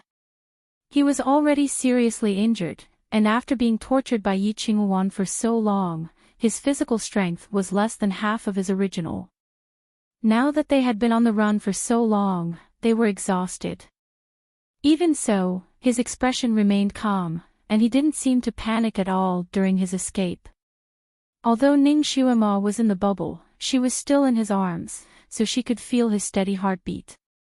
Yi Feng was really a talent. It was a pity that Yan Ziyuan only had Gu Ziyan in her eyes.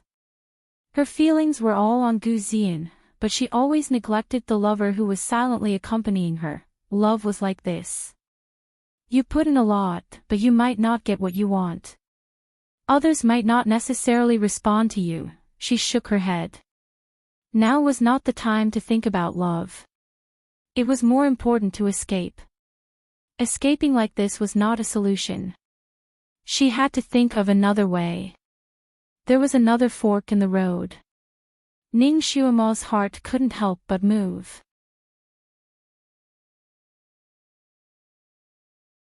Chapter 670. Ning Shuama said in a low voice, Yi Feng, you should take a slightly narrower path like before. After about 1 mile, you should immediately turn back and try to take the roundabout path. Yi Feng was stunned. He was also a person who understood things quickly, so he immediately understood Ning Shuama's idea. His eyes lit up slightly. Okay. It was the first time in Yi Qinghuan's life that she chased someone without caring about the cost. It was also the first time she met someone so cunning and so difficult to chew. The other party was just a heavily injured shark man and a cat that didn't know anything. She had used so many disciples and the most precious Wenqin fish. With such a large formation, she could even catch up to a peerless master. But now, after chasing for so long, she still didn't see the other party's shadow. If it wasn't for the disciples on the ground reporting to her from time to time, and the windshield fish guiding the direction from time to time, she would have thought that she was chasing in the wrong direction. The windshield fish had the ability to judge the general distance based on the aura of the person being tracked. She knew that she was indeed getting closer and closer. There was another fork in the road ahead. The windshield fish paused for a moment, then chose one.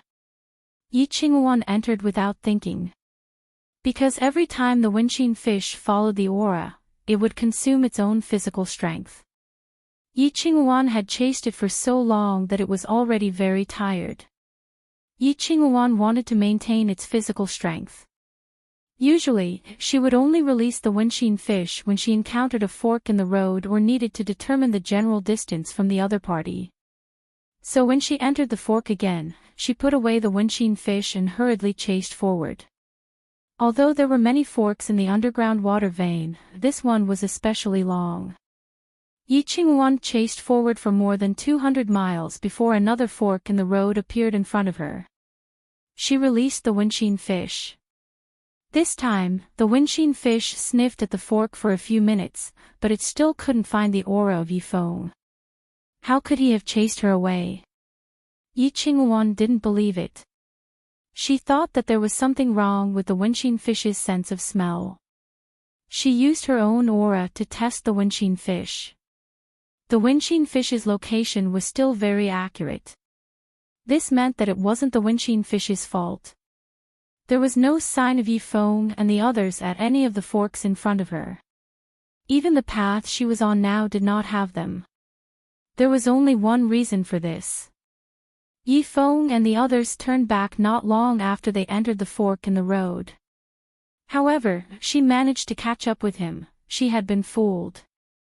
Yi Qinghuan was so angry that her hands trembled slightly.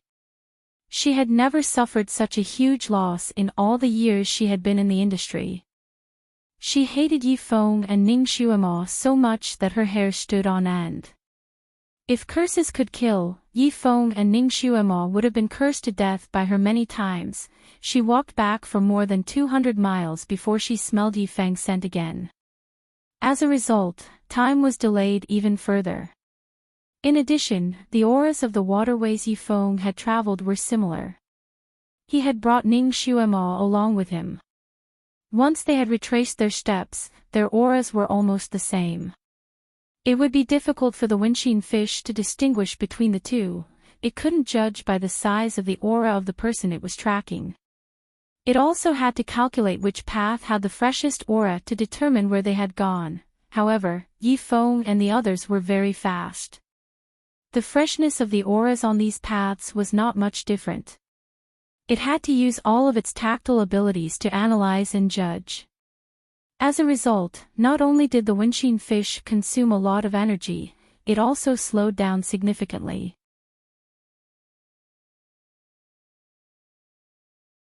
Chapter 671. The distance between them increased again. Yi Qinghuan was so angry that she wanted to stomp her feet. Seeing that her precious fish was getting more and more tired and weak, she was angry and anxious, but she could not think of a solution. Those two people were very cunning. Often, after entering a fork in the road, they would go back the way they came from. The path they took was like a maze, making her feel dizzy. Even worse, their way of walking made it impossible for Yi Qinghuan to put away the windshield fish. She could only let the fish lead the way. The windshield fish also had a physical limit. It was getting weaker and weaker, and its analysis of breath was getting slower and slower. Being led by the nose like this was not a solution. Yi Qinghuan's eyes flashed fiercely. She had to make another move.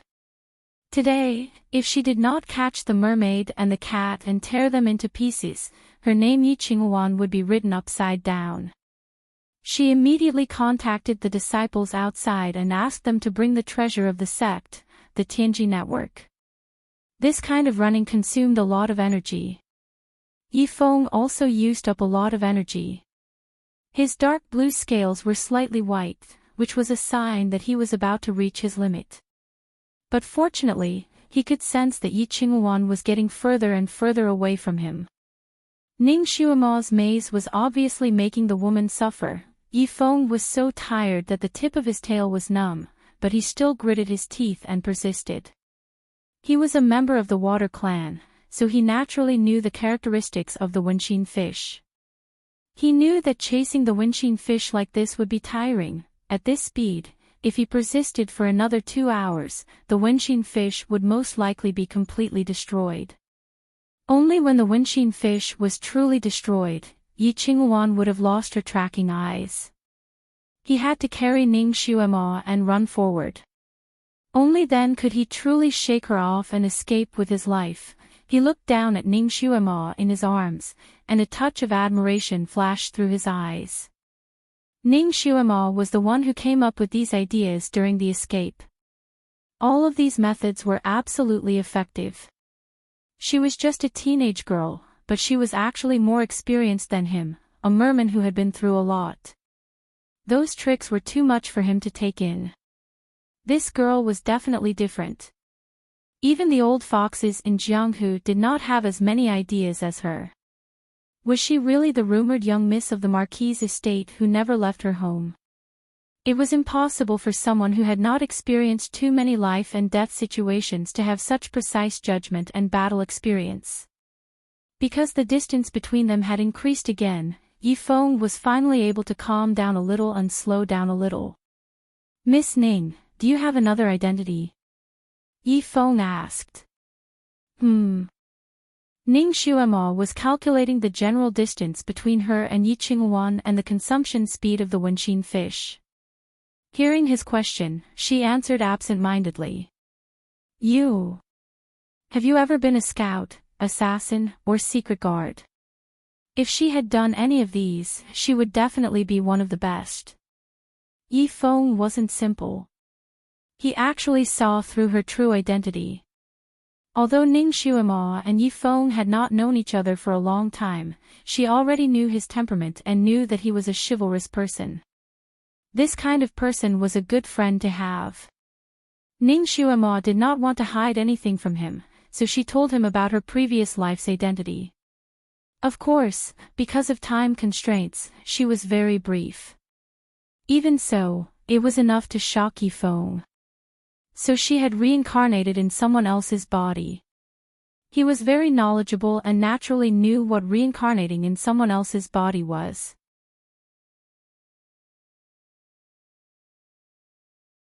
Chapter 672.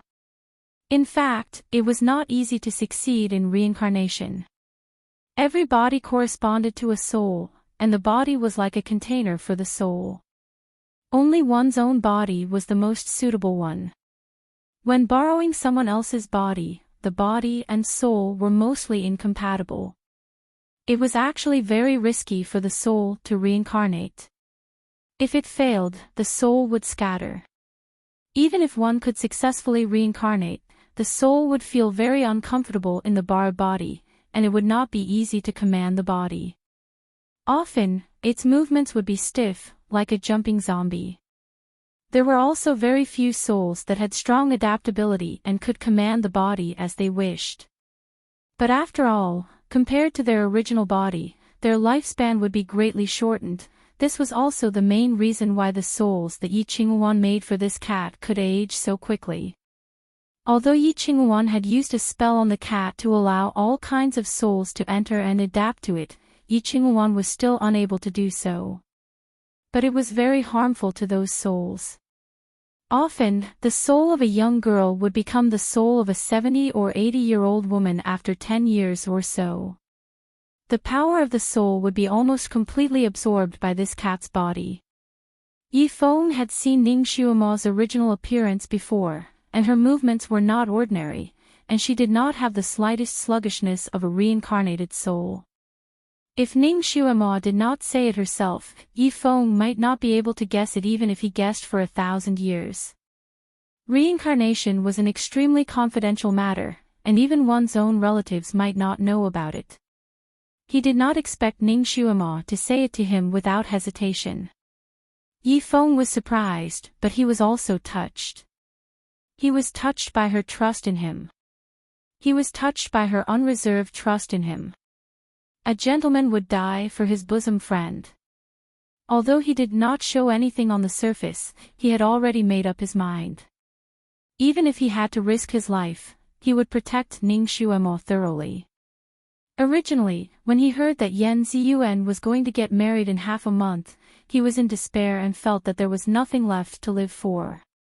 His desire to live was not strong. If he did not have Ning Xuemo by his side, perhaps he would have turned back and directly fought Yi Qingwan, but for the sake of Ning Xuemo, he had to persevere. Originally, he was exhausted to the extreme, but now his body seemed to have been injected with new vitality, lifting his spirits. According to Ning Xuemo's guidance, he took various forks in the road and set up various puzzles. In order to confuse Yi Qingwan, at this moment, the two of them could only frequently backtrack and circle around various waterways. Since Ning Xuemo needed to change her bubble from time to time, the two of them would occasionally come across Bright Reverence cult's disciples. This was something that could not be helped. Once they met, Yi Feng would have to speed up when he entered the waterway again. Otherwise, Yi Qingwan would quickly catch up. If Yi Qingwan did not use various magic weapons, Ning Xuemo's method was indeed a good way to avoid being tracked. Even if Yi Qingwan chased her for another 2 days, she might not be able to catch her. While the two of them were running, Ning Xuemo's heart suddenly skipped a beat. Kiran's voice suddenly sounded from the bottom of her heart, "Master. Master, where are you?" Ning Xuemo's eyes brightened. Little Apple. She had actually managed to contact Kiran again. Could it be that she had accidentally run into the vicinity of Carefree Island? Kiran nearly jumped up and clawed at the ancestor's hand. It happily shouted, "I can hear Master's voice. Ha ha ha, I've contacted Master."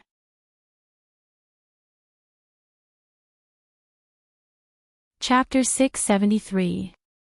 The ancestor's foot slightly paused, and his fingers suddenly stiffened, causing the little Qilin to cry out in pain, "Hey, be gentle, you're hurting me." The sovereign's fingers loosened. He asked in a low voice, "What did she say?" Kiran was still excitedly chatting with Ning Xuemo. As it heard the sovereign's question, it subconsciously replied, "Master told me to hurry to Carefree Island and ask for reinforcements. She said that Yi Qingwan had turned her into a cat and was being chased around like a rat. She told me to hurry and ask for reinforcements." This girl wasn't stupid. She knew that she couldn't deal with her. Who did she ask you to look for? That girl should have remembered him by now, right? She should know that he was her only protective umbrella, right? She told me to look for Island Master Rongyue. She said that Island Master Rongyue might be able to stop Yi Qingwan's crazy behavior. She said that Yi Qingwan had entered a nearly insane state and that she couldn't afford to offend her. Kiran was almost repeating Ning Xuemo's words. The ancestor's footsteps paused again. His inky black eyes flashed with an icy cold light. In her time of crisis, the only person she thought of was an outsider like Rongyue Tianlan. She had thrown her cheap husband to the side. It seemed that she was truly ruthless towards him. That appearance of going back to the bridge and going back to the road wasn't an act, but a portrayal of her true state of mind. She really didn't care about him. She might even hate him. Then why was he still trying so hard to find her? A woman without a heart. Had he been too attentive to her? Kiran was desperately chatting with Ning Xuemo. It didn't notice that the sovereign's footsteps had slowed down. "Sovereign, sovereign," I asked her where she was. She said she was near 6 Branches Mountain. How far is that from here? Will we be able to get there in time? 960 miles. The sovereign spat out a few words. He lightly said, "Tell her to hold on for 6 more hours. Rongyue Tianlan will rush over to save her." Ah. Kiran agreed. After it reacted, its eyes widened. "Sovereign, you're not going to save her. You. Where are you going?" It had already noticed that the ancestor had started to turn back. I'll send you back to Carefree Island to call for reinforcements. The sovereign finally decided on something and turned to leave. Kirin turned pale with fright. Ancestor. My master is very, very dangerous. You can't just stand by and watch us die. Before it could finish its words, the ancestor had already sealed its mute acupoint. It could only stare blankly, unable to speak. Leave him to die. He had lived for so many years, when had he ever saved someone who was about to die? Normally, he did not care about the affairs of the world. As Han Shangyue roamed the continent, it was inevitable that he would encounter some injustice and see some people being hunted down. Those people had desperately begged him for help. When had he ever reached out to help? Life and death were fated. He just had to ensure that the world situation did not deviate too much and that the demons did not run amok. The life and death of other people were nothing more than passing clouds to him. He didn't care about it at all.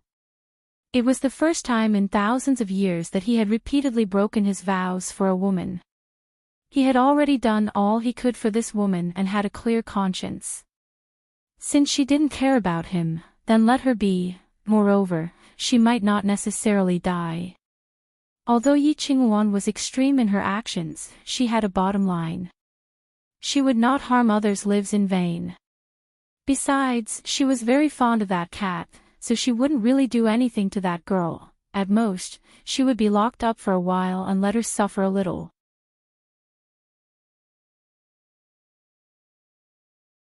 Chapter 674. It was time for that girl to suffer. When the ancestor came here, he had used the instant 1,000-mile distance technique and the ground shrinking technique. It only took him a little more than 2 hours to travel more than 6,000 miles. Now, he was going back using the cloud traversing technique. Although he was still as fast as lightning, his speed was much slower than before. Kirin opened his eyes wide. He wanted to say something, but he couldn't. The moment Ning Xuemo contacted the little Qilin, she was extremely excited. She didn't know that the ancestor had brought the little Qilin to chase after her, and the little Qilin didn't have the time to tell her. She was a straightforward person and immediately reported her location. In fact, Han Shangyue had wronged her. It wasn't that she couldn't remember him at this time, but she thought that he was running away.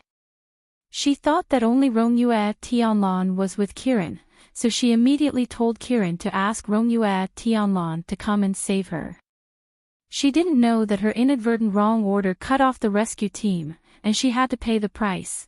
In fact, Kirin told her that Han Shangyue was coming to save her through telepathy. Ning Xuemo felt warm in her heart.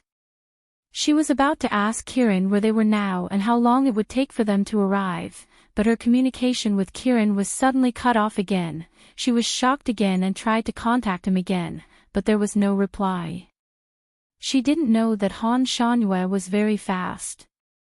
Once he stepped on the return journey, he would be more than 1,000 miles away. Naturally, she couldn't contact Kirin. She was a little uneasy when she couldn't contact Kirin. However, since Great God Han had brought Kirin to find her and asked her to contact Kirin, he should be here soon, right? He should be less than 1,000 miles away from her. With his speed, he should be here in 2 hours at most. She just needed to hold on for 2 more hours. 2 more hours would be enough. It turned out that Great God Han didn't give up on her. He didn't leave her alone when he left without a word. Han Shanyue's face flashed in her mind, and a warm feeling emerged in her heart. He did care about her, didn't he? Ning Xuemo thought about what she did that day. She felt that she had gone overboard. She probably hurt Han Shanyue a little. No wonder he left in a rage. Fortunately, he didn't give up on her. Now, he brought Kirin to save her. He should care about her now. Otherwise, he wouldn't kiss her when she looked like an old lady. He was a clean freak. Usually, if someone touched him, he slapped them on the street. He should care about her, right? Kirin's heart, right? Humans were like that. Once they calmed down, they would be able to analyze the situation. She could consider things from the other's point of view. A lot of the Kirin the past was to Kirin. She was a secret agent, so she was very wary of people. Kirin, she couldn't fall asleep at all. That day, Han Shangyue slept with her on the same bed, but she didn't feel uncomfortable at all. She didn't even notice his existence at first.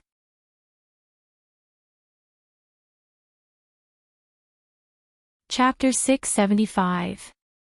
This would have been impossible in the past.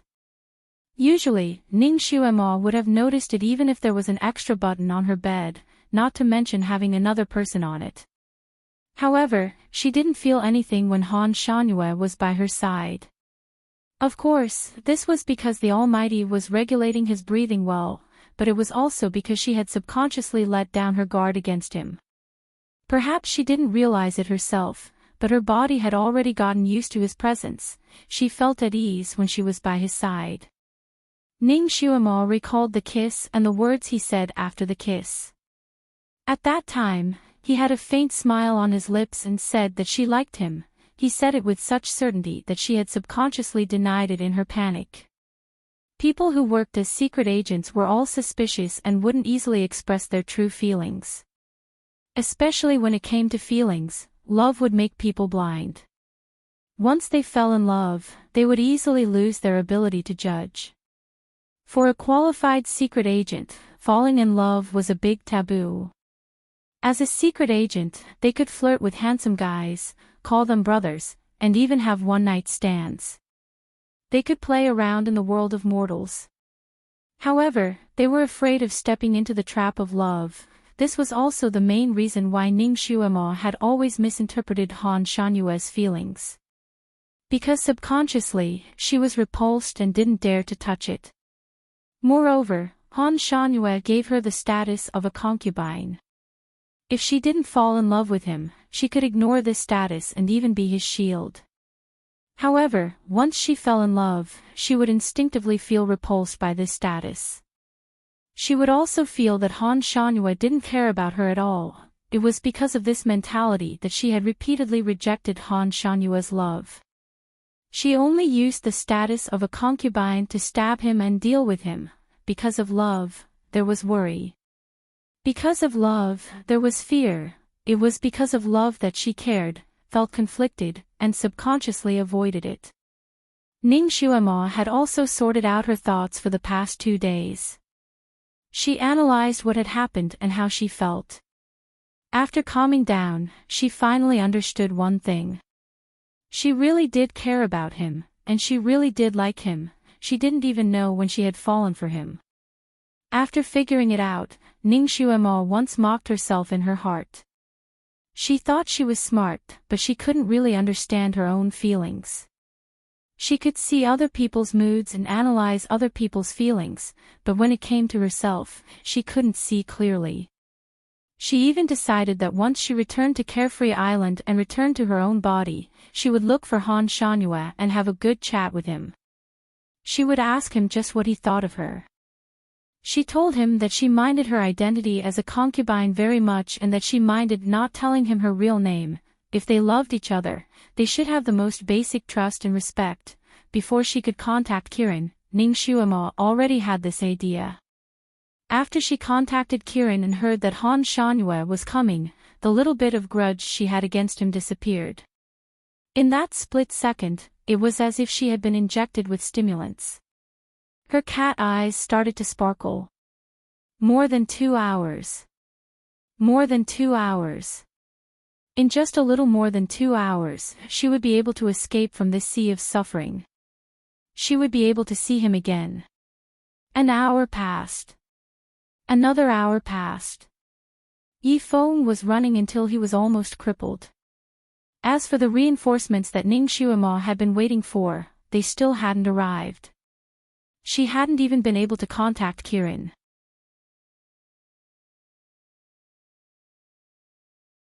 Chapter 676. What was going on? Did something happen to them? It couldn't be, right? With Han Shanyue's abilities, who could make him get into an accident? But why wasn't he here yet? Why couldn't they contact Kirin? What in the world happened? Even though Ning Xuemo was smart, she didn't expect that Han Shanyue had already returned. She was still hoping that he would come. She was hoping that Han Shanyue, dressed in white, riding on the little Qilin, would suddenly descend like a divine soldier and save her from this calamity. Another hour passed by slowly. 3 hours, 3 hours. She was looking forward to every minute and every second. Every minute and every second, she was racking her brains to come up with all kinds of ways to escape. But this circle was getting smaller and narrower. There was no other reason. It was because when they were escaping, they suddenly found that there were more traps at the crossroads. These traps were colorless and transparent, the same color as water. Yi Feng was once again dizzy from running and bumped headfirst into a net of mechanisms. The trap was like a spider's web. Once it caught someone, it immediately started to close. If Ning Xuemo wasn't an expert in solving traps and quickly instructed Yi Feng to solve it, the two of them would have been captured. But even so, Yi Feng was injured by the trap and there were a few wounds on his body. After the two of them escaped, they were naturally more careful. Then, they found that there were more and more traps, and many of the crossroads were blocked by the traps. Because of the endless traps, Ning Xuemo and Han Shanyue's escape route became more and more difficult. Finally, after Ning Xuemo and Yi Feng desperately persevered for 4 hours, they finally met face to face with Yi Qingwan in a waterway. Yi Feng was running very pathetically, and Yi Qingwan, who was chasing after them, was also not much better than them. She was holding a dead fish in her hand, and her hair was dancing in the water like a yiksha. Looking at Yi Feng and Ning Xuemo, her eyes flashed with madness. Let's see where you can run to. You two brats, I will make you pay a price worse than death. Behind him was the network of mechanisms, and in front of him was the crazed Yi Qingwan. Yi Feng and Yi Shiwen had escaped until now. They were truly at the end of their rope. Miss Ning, I'm sorry. I've dragged you down. Yi Feng was distressed. He knew that there was no way out this time. It didn't matter if he died, but he implicated Ning Xuemo. Ning Xuemo also closed her eyes slightly. She had done her best. But Han Shanyue and Kirin never showed up. At this point, there was no doubt that Ning Xuemo and Yi Feng would be arrested. Shark men, who had already run out of strength, and a cat without any fighting power, how could they be a match for a master who was about to break through the heaven realm? Yi Feng was captured by Yi Qingwan in less than 3 moves. The water bubble wrapped around Ning Xuemo fell to the ground. Yi Qingwan looked down at Ning Xuemo. Her beautiful phoenix eyes were full of resentment and pride. Little bitch, you will pay for what you did today. At this point, Ning Xuemo also threw caution to the wind. She was young and impetuous, and she knew that Yi Qingwan would not let her go no matter what, so she might as well offend her to the end. Old bitch. You are so perverted, so sinister, no wonder you were kicked out of the sect. No wonder the ancestor didn't want you. Although Ning Xuemo spoke in cat language, Yi Qingwan had studied with the ancestor for a few years, so she understood the beast language.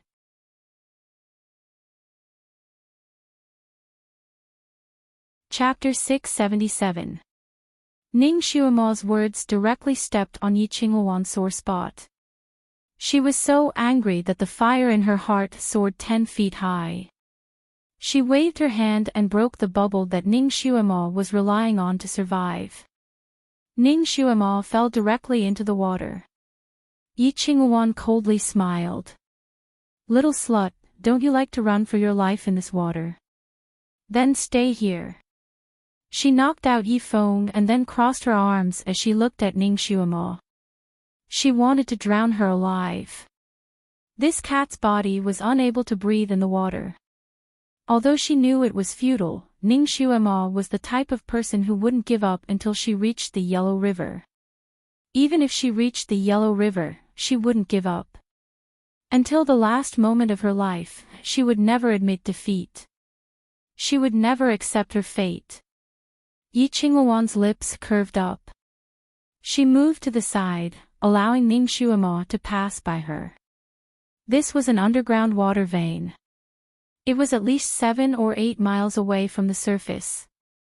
With this cat speed, it was impossible for her to swim 7 or 8 miles in a single breath. Doing so was futile. Yi Qinghuan's heart was filled with hatred. She wanted to see this little slut who had ruined everything for her desperately struggling in the water, and then despair. This process was hell for Ning Xuemo. But for Yi Qinghuan, it was a pleasant paradise. Han Shangyue didn't bring Kirin back to Carefree Island. Instead, he stopped at a place where Kirin could no longer contact Ning Xuemo. There was a small city nearby, and there was a tea house in the city. Han Shangyue carried Kirin and directly entered the tea house. Although he was dressed like an emperor, when he landed in the small city, he used a technique to hide his face. Outsiders would only see him as an ordinary young master. Moreover, he was a young master with a powerful aura. He asked for a private room. The waiter brought in some good tea and refreshments, but he waved his hand and shooed the waiter out. The little Qilin was casually thrown to the ground by him and had its acupoint sealed. It could only barely stand and couldn't run at all, let alone run off alone to save people. Kirin was so angry that she almost vomited blood. She stood there clenching her teeth as she glared at Han Shangyue. She wished she could pounce on this cold-blooded person and bite him. Cold-blooded animal. Cold-blooded bastard. Her master was fighting for her life, and he was in danger at every moment, and yet he was leisurely drinking tea here. Drink your fucking tea. The little Qilin couldn't wait to jump onto the table and piss into the teacup. Master. Master, how is she now? She must be in her heart. She must be hoping that this man would save her. She didn't think that this man didn't care. He even didn't inform Tianlan. What was he planning? What was he planning? The little Qilin's mute acupoint was sealed and its body was weak. Although it was so anxious that it wanted to vomit blood, there was nothing it could do. It could only glare at Han Shangyue, its eyes full of accusation. Han Shangyue ignored her. He waved his sleeves and pushed aside the refreshments and tea that the waiter had brought in. He took out his tea set as if he was performing a magic trick. After a while, the faint fragrance of tea filled the tea house. Han Shangyue picked up the cup and began to drink by himself. Time passed by slowly. While Kirin was restless and restless, while Han Shangyue was leisurely drinking tea, 2 hours had passed. It was almost midnight, and the other guests in the tea house gradually dispersed. Han Shangyue sat in the private room calmly. He didn't seem to have any intention of leaving. The managers and waiters of the tea house had been busy the whole day. They actually wanted to close the shop and go back to rest.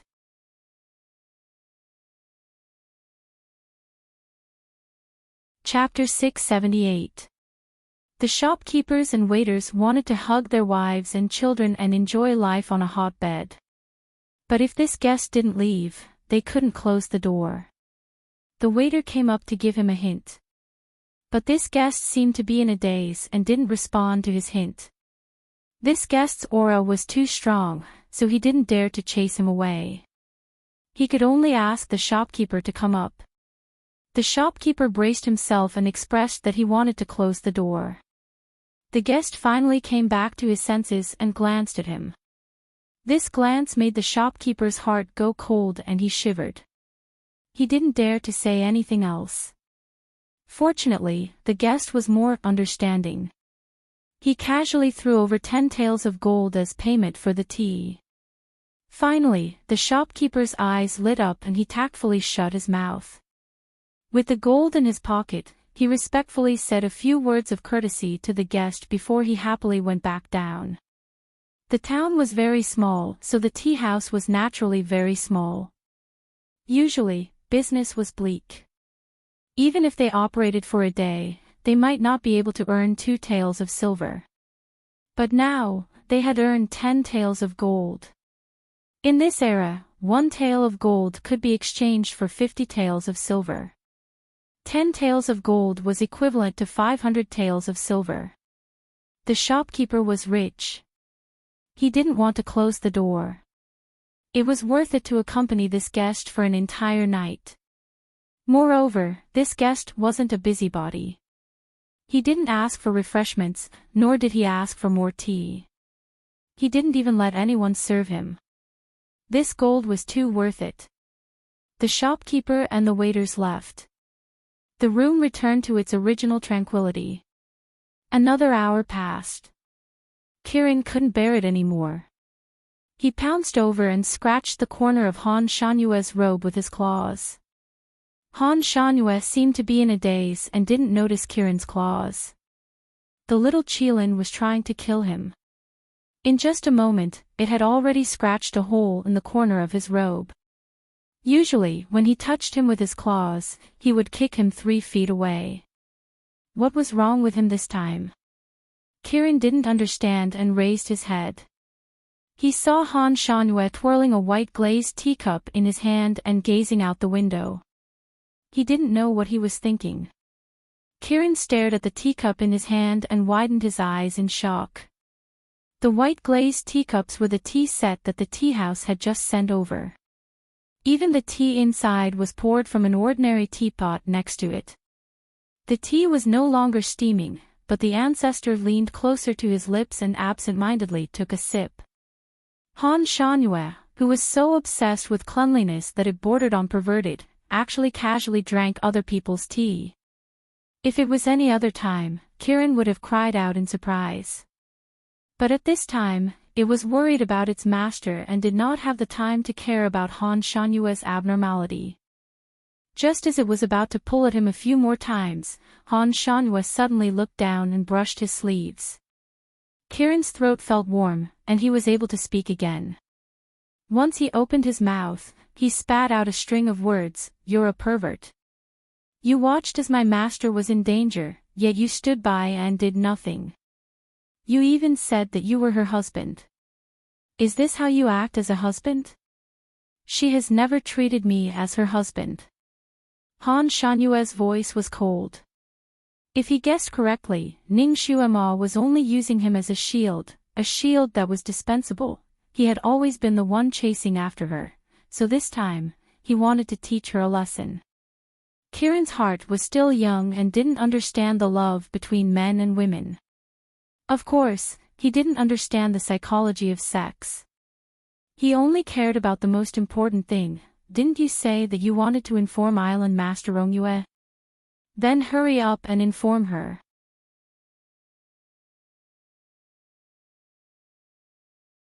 Chapter 679. Why would he need someone else to save his own people? Han Shanyue was just waiting. Didn't that girl want Rongyue Tianlan to save her?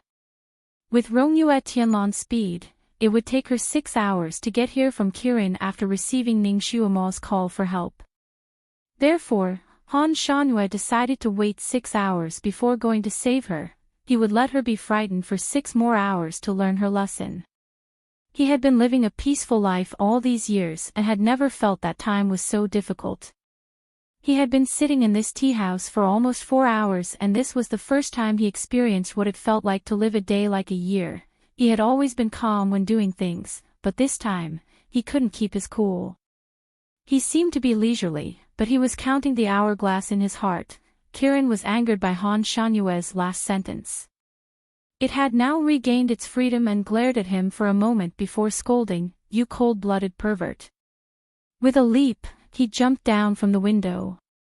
Master was in danger and it wanted to save her. It wanted her not to be sad. Maybe it couldn't help her, but it wanted to be by her side when she was in danger. It wanted her to know that she was not alone.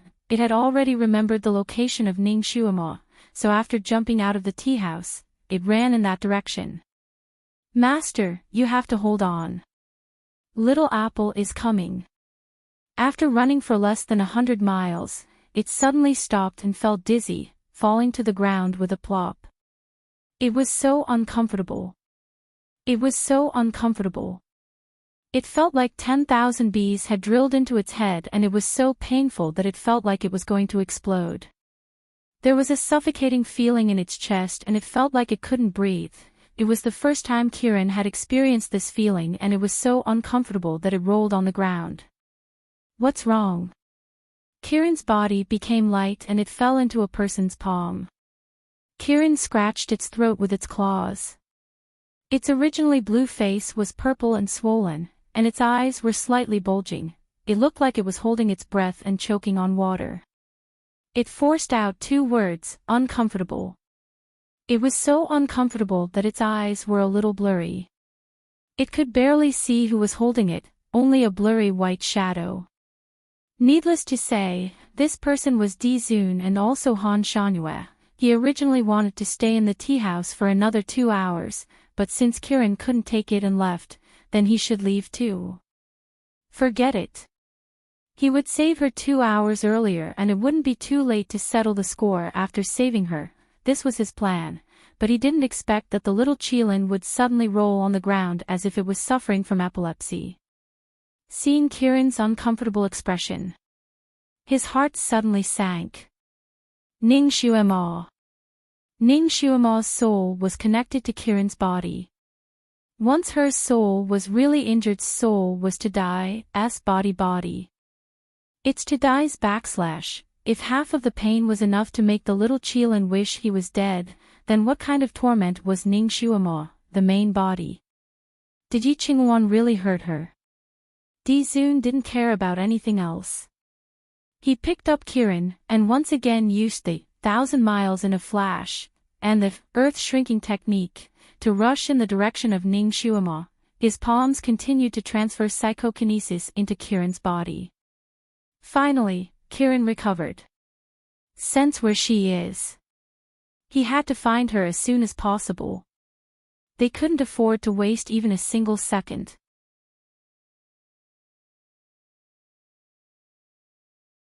Chapter 680. Kieran didn't have time to scold him at this time. She forced herself to use her spirit to sense for a while. Suddenly, she cried out, "I can sense her, but she doesn't reply to me. She just feels very uncomfortable. She feels very uncomfortable. She is going to die. Her soul is going to scatter. She must have fallen into the hands of that evil woman. She destroyed some of that woman's precious things. That woman hates her so much that she must want to scatter her soul. She destroyed Yi Qinghuan's things. She didn't just save Yi Feng and escape." The ancestor's voice was heavy. That's right, that's right. She hated Yi Qinghuan for turning her into a cat without any explanation. In order to take revenge on Yi Qinghuan, she destroyed Yi Qinghuan's most important thing, burned down Yi Qinghuan's house, and killed Yi Qinghuan's disciple. The little Qilin told Ning Xuema everything that happened during their conversation. Bastard! Why didn't you say so earlier? You sealed my mute acupoint. You didn't let me say it at all. I even told my master that you were coming and that you would save her immediately. I told her not to be afraid. She said that she would try her best to delay until you came. She also asked me to urge you to hurry up. She couldn't hold on any longer. She said that she had something to say to you." Kieran shouted as if she had broken down. Han Shanyue staggered slightly. He didn't say anything, but he increased his speed to the maximum. After Ning Xuema came to this world, she had been drowned twice. Both times, the feeling was very uncomfortable. It left a deep impression on her. However, compared to this time, the 2 times she was drowned were nothing. When she was drowned to the extreme, one time she fainted, and the other time she opened the mouth of the sky. Whether it was fainting or opening the mouth of the sky, both were resolved. It was the body that was drowned, not the soul.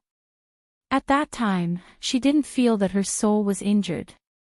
But this time, she was obviously drowned to the extreme. She was obviously in so much pain that she wanted to scratch her ears and cheeks, but she didn't faint. Yi Qinghuan didn't lie to her. She put some kind of curse on the cat's body. The cat's body was drowned, and her soul couldn't get out. She could only taste the feeling of being drowned again and again in the cat's body. She was so uncomfortable that her entire soul curled up. Her head was in a daze. How unbearable. It was so uncomfortable. He really wanted to faint. If only he could faint. Even if he had to die, she could feel her soul splitting apart bit by bit, as if water had also entered her body. Her 3 souls and 6 spirits were about to explode. She didn't know how much time had passed, but just when she felt that her soul couldn't hold on any longer and was about to disperse, her eyes lit up slightly. Her cat body was finally lifted out of the water, dripping wet. Someone patted it on the back, and Yi Qinghuan whispered in its ear, "Don't drown my good little white." The cat was taken out of the water. Ning Xuema's dizzy mind cleared up for a moment. She forced herself to open her eyes and saw Yi Qinghuan's beautiful eyes. Yi Qinghuan was in a good mood as she finally caught up with the person she wanted to cook. She tidied herself up again and her hair was neatly combed. She looked elegant and picturesque. Seeing Ning Xuema open her eyes, she smiled. Her smile was quite gentle. "Little girl, you have to hold on a little longer." She wanted to play with her properly. Ning Xuema closed her eyes again. Her soul was a little injured, and her mind wasn't really clear. Only a vague thought flashed through her mind. This time, she was really done for. She had held on for more than 4 hours, but there was still no help.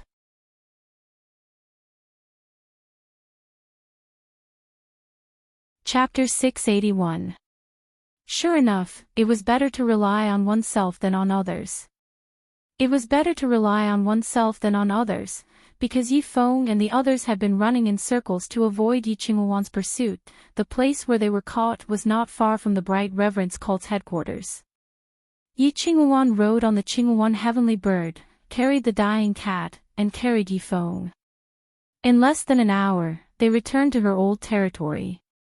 Of course, she did not let Ning Xuema have an easy time along the way. As long as she saw that she was slightly awake, she would torture her. Her technique was indeed powerful. She could torture Ning Xuema's soul without hurting the white cat's body. Before the discomfort of being drowned by the water disappeared, she began to taste the feeling of being blown apart by the hurricane. Every time her soul could not hold on and was about to fall apart, Yi Qinghuan would try to gather her soul back together. After stabilizing a little, she would continue to torture her. Ning Xuema finally knew that death was such a difficult thing. She finally knew that there was such a punishment in this world. "Little girl, it seems that you don't know the immensity of heaven and earth. I will teach you a lesson." When Ning Xuema was half unconscious, she heard Yi Qinghuan's words. The voice was as cold and noble as usual, but the words were bloodthirsty and cruel. Ning Xuema was in a trance, but she did not lower herself and replied, "Old woman, I will wait and see." As soon as it finished speaking, it was picked up by the cold wind and continued to taste the pain of being torn apart by the hurricane. When Ning Xuema was slightly awake again, she opened her eyes and found that she was in a large hall. She slowly turned her eyes and recognized that this hall was one of Yi Qinghuan's side halls. There were not many things in the side hall, but each of them looked very strange. There was a red and black whip, a light green nail board, and even a guillotine. The most conspicuous thing was the big cauldron in the middle of the hall. There was a light green flame burning under the cauldron, and boiling oil was rolling in the cauldron. This place was like a torture chamber. The only difference between this place and the torture chambers in other places was that the torture instruments in other places were real, but the torture instruments in this place seemed to be illusory. They were all shrouded in a layer of light green, like silhouettes. "Little girl, you've got guts. How dare you provoke me? I've been too nice to you. I didn't let you taste these punishments, and you're already so lawless. Yi Qinghuan lifted Ning Xuemo up, looked into its eyes, and smiled gently. Tell me, which one should I let you taste first? Have you heard of the 18 levels of hell? Climb a mountain of blades, dive into a pot of boiling oil, and be sliced in half with a knife. Or do you want to have a taste of the whip first? Chapter 682. The red and black shadow of the whip swept across the white cat's body. There were no wounds on the white cat's body, but it rolled over with a low cry. Ning Xuemo finally understood what was going on. It turned out that this damned woman's torture tools were specifically targeted at souls. What she had hit was a soul and not the white cat. Her soul was in so much pain that it almost split open. Ning Xuemo trembled slightly on the ground, but she laughed loudly. Old woman, you're angry out of shame. Ha ha ha. Yi Qinghuan was speechless. Usually, when she whipped the cat, even the most cunning soul would bow down and beg for mercy. She didn't expect that Ning Xuemo, who she thought was the most obedient, would be so infuriating once she got tough. Let's see if you can still be so stubborn. Yi Qinghuan was so angry that she whipped the cat again and again. The white cat kept rolling on the ground. It hurt. It hurt as if it was being torn apart. Ning Xuemo felt like she was going to be whipped into pieces. Her soul couldn't hold on anymore and slowly cracked open. Was she going to die completely? This vague thought flashed through her mind. Ever since she came to this world, she had been trying her best to live. No matter what happened, she never gave up on the chance to live. She wanted to live on. But now, she longed to die. She longed to have her soul scattered and become unconscious. She had been relying on her unyielding spirit to support herself, but now her spirit was also collapsing. Once her vitality was released, the originally well-combined soul could no longer be held together and began to drift away piece by piece. You can't take it anymore. You want to give up. I haven't had enough fun yet. Yi Qinghuan waved her sleeve and a faint green light enveloped the white cat. The slowly escaping soul was once again forcefully gathered together. Ning Xuemo felt like her body was being forcefully twisted and then curled up. Her hands and feet were no longer in their original positions, and all the joints were dislocated. Where the hands should be, there were legs installed, and where the neck should be, there was a head forcibly installed. It was an indescribable feeling of terror and pain. In the end, she was still a girl. She had never suffered such pain in her life. In her days, she instinctively screamed. Since she was in the cat's body, her voice was naturally a mournful cat's meow. Her voice was so pitiful that it was frightening to hear. Yi Qinghuan finally smiled with satisfaction. She picked her up and walked to the big cauldron.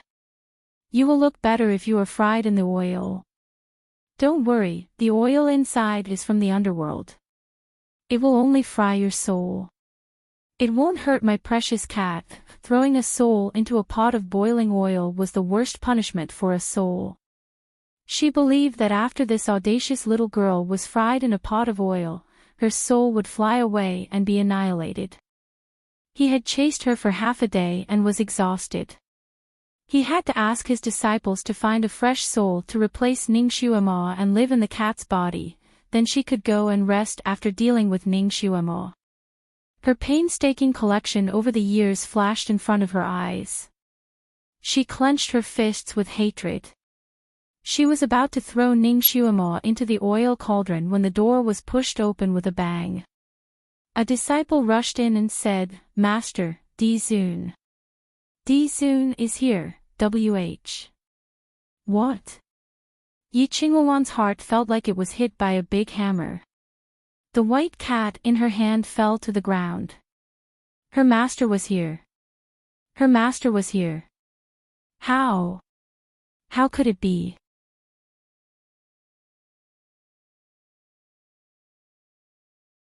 Chapter 683. All these years, Yi Qinghuan had been scheming to see Di Zun again, but she couldn't. He had always avoided her. He also didn't allow her to approach the Sun-Moon sect. Now he was here. Did he finally remember her? Yi Qinghuan's hands and feet trembled, and her mind went blank. She subconsciously said, "Quick! Quick, invite him. No, order all the disciples to go out and welcome him." She subconsciously pulled her clothes, tidied her hair, and was about to run out. Bang!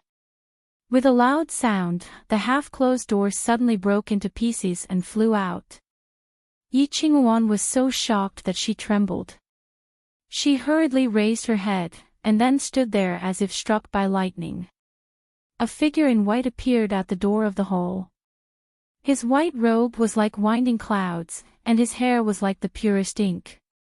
The mask on his face covered his entire face, and only a pair of ink-black eyes were like cold whirlpools. After not seeing him for so many years, he still looked the same as before.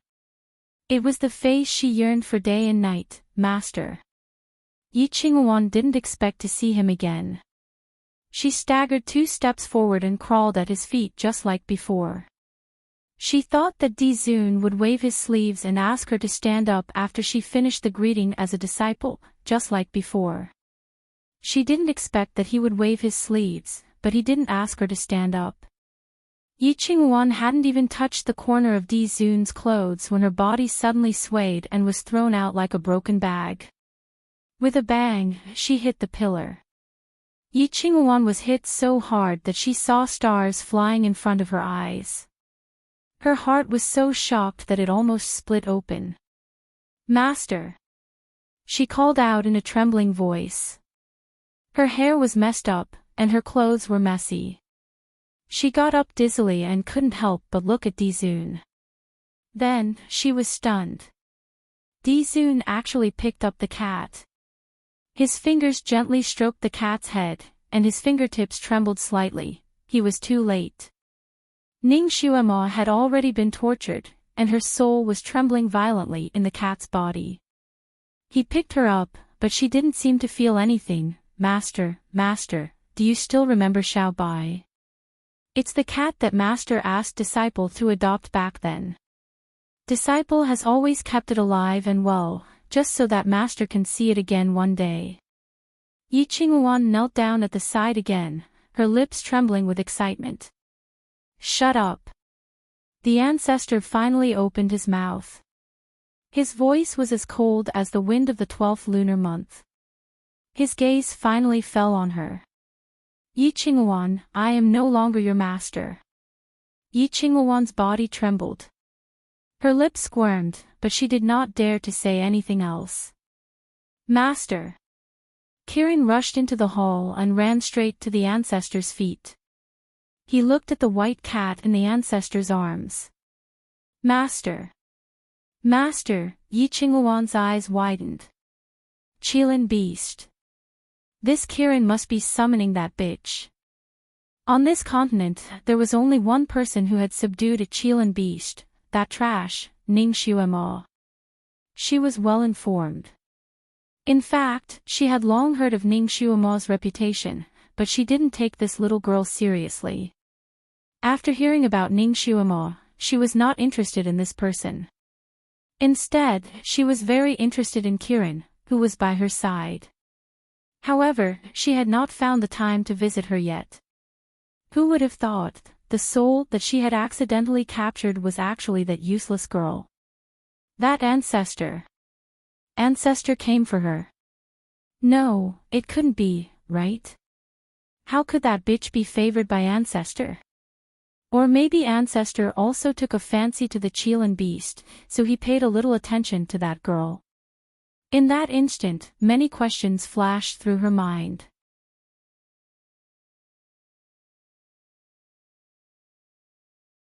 Chapter 684. Yi Qinghuan's greedy eyes fell on the Di Zun again. She wanted to devour every inch of him. She missed him deeply. When she saw him again, she wanted to engrave his figure in her heart.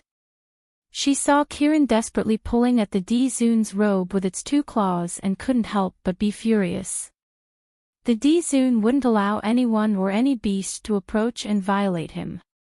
This little Qilin actually dared to scratch an emperor without knowing the immensity of heaven and earth. "How dare you, Kirin beast!" Yi Qinghuan shouted angrily. She was about to cast a spell to push Kirin away. But when she saw the D-Zoon's next move, she stopped. The D-Zoon's fingers gently wrapped around the cat's head, and a faint white light completely enveloped it. The spell that Yi Qinghuan cast on the white cat was easily dissolved by him, and Ning Xuema's soul was taken out by him. Ning Xuema's soul had been twisted into a ball and was trembling in his palm. She was in a semi-conscious state and didn't know that she had fallen into the D-Zoon's hands. The only thing she felt now was pain. It was so painful that she wanted to disperse and turn into ashes. That was because she had wanted to give up, and she had suffered so much. Her soul was already severely injured, and the moment she mentioned it, her 3 souls and 6 spirits showed signs of dissipating. "Xuema."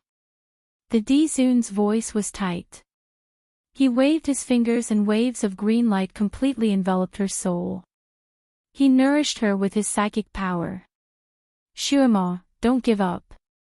"Master." Kirin usually couldn't see Ning Xuema's soul.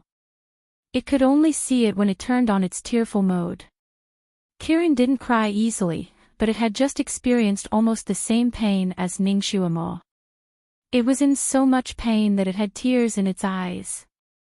So it could see Ning Xuema's soul clearly now.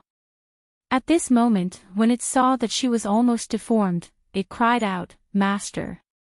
Master!" Yi Qinghuan looked at this scene blankly, and her heart sank.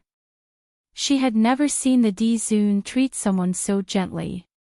Her whole body was cold, and her eyes flashed with hatred as she looked at Ning Xuema's soul. Jealousy burned like a raging fire in her chest. If she had known earlier, she would have destroyed this living soul the moment she caught it.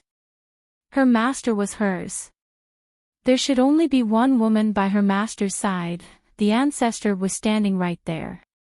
She was so close to him, but she didn't dare to take a step forward. She didn't dare to touch the corner of his clothes. No matter how hard she tried, she still couldn't get close to the ancestor. However, the soul of Ning Xuema, an ordinary person, was placed in the palm of his hand and protected. She hated Ning Xuema so much that she clenched her teeth, but she didn't dare to show it on her face. She said in a low voice, "Disciple." Disciple didn't know that Master cared about her. Before she could finish her explanation, a long black and red shadow flashed past her eyes.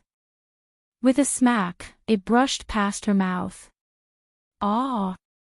Yi Qinghuan was caught off guard. She screamed and fell to the ground. "I'll say it again, I'm not your master."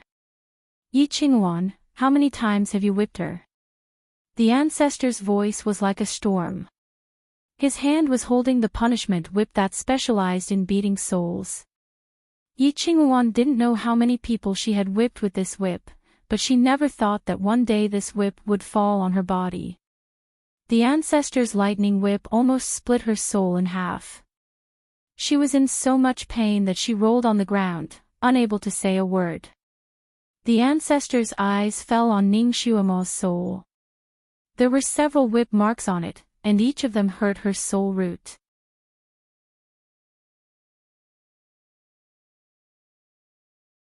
Chapter 685. The ancestor coldly said, "Yi Qinghuan, since you whipped her 10 times, I will make you pay back double." Seeing Ning Xuema's soul seriously injured, he was furious to the extreme. After he finished speaking, he waved his hand. That black and red whip immediately flew up by itself and lashed towards Yi Qinghuan, who was on the ground. The whip's shadow moved horizontally and vertically, tearing the air with a whistling sound. Yi Qinghuan was scared out of her wits. She wanted to dodge but didn't dare to. Moreover, with her strength, she couldn't dodge. The whip's shadow fell on her body like a viper. The whip fell, accompanied by a scream, and she rolled on the ground. When she used this whip to whip others, she was afraid that it wasn't painful enough, that it wasn't ruthless enough. Now that the whip had landed on her body, she realized that it was actually this painful. Every whip almost pierced into her bone marrow and spread from the depths of her bone marrow to her limbs and bones. She had originally wanted to be strong in front of the D-Zune, so she didn't struggle or shout, but when the whip landed on her body, the pain spread throughout her body like lightning, and she couldn't help but scream. She couldn't help but tremble and roll. Her scream was so shrill that it almost penetrated the roof tiles. In fact, many Bright Reverence Religion disciples had gathered outside the main hall. After all, the arrival of the ancestor was no different from spring thunder to the disciples of Bright Reverence Religion. Everyone's spirit was lifted. After all the disciples here knew that their leader was once the ancestor's disciple. The disciples of Bright Reverence Religion basically relied on this name to travel outside.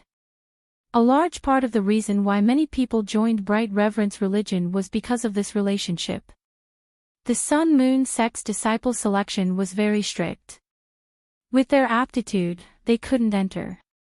Therefore, they chose to join Bright Reverence Religion.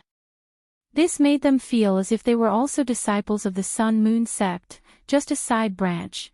Because of this relationship, the number of disciples joining Bright Reverence Religion was more than other sections.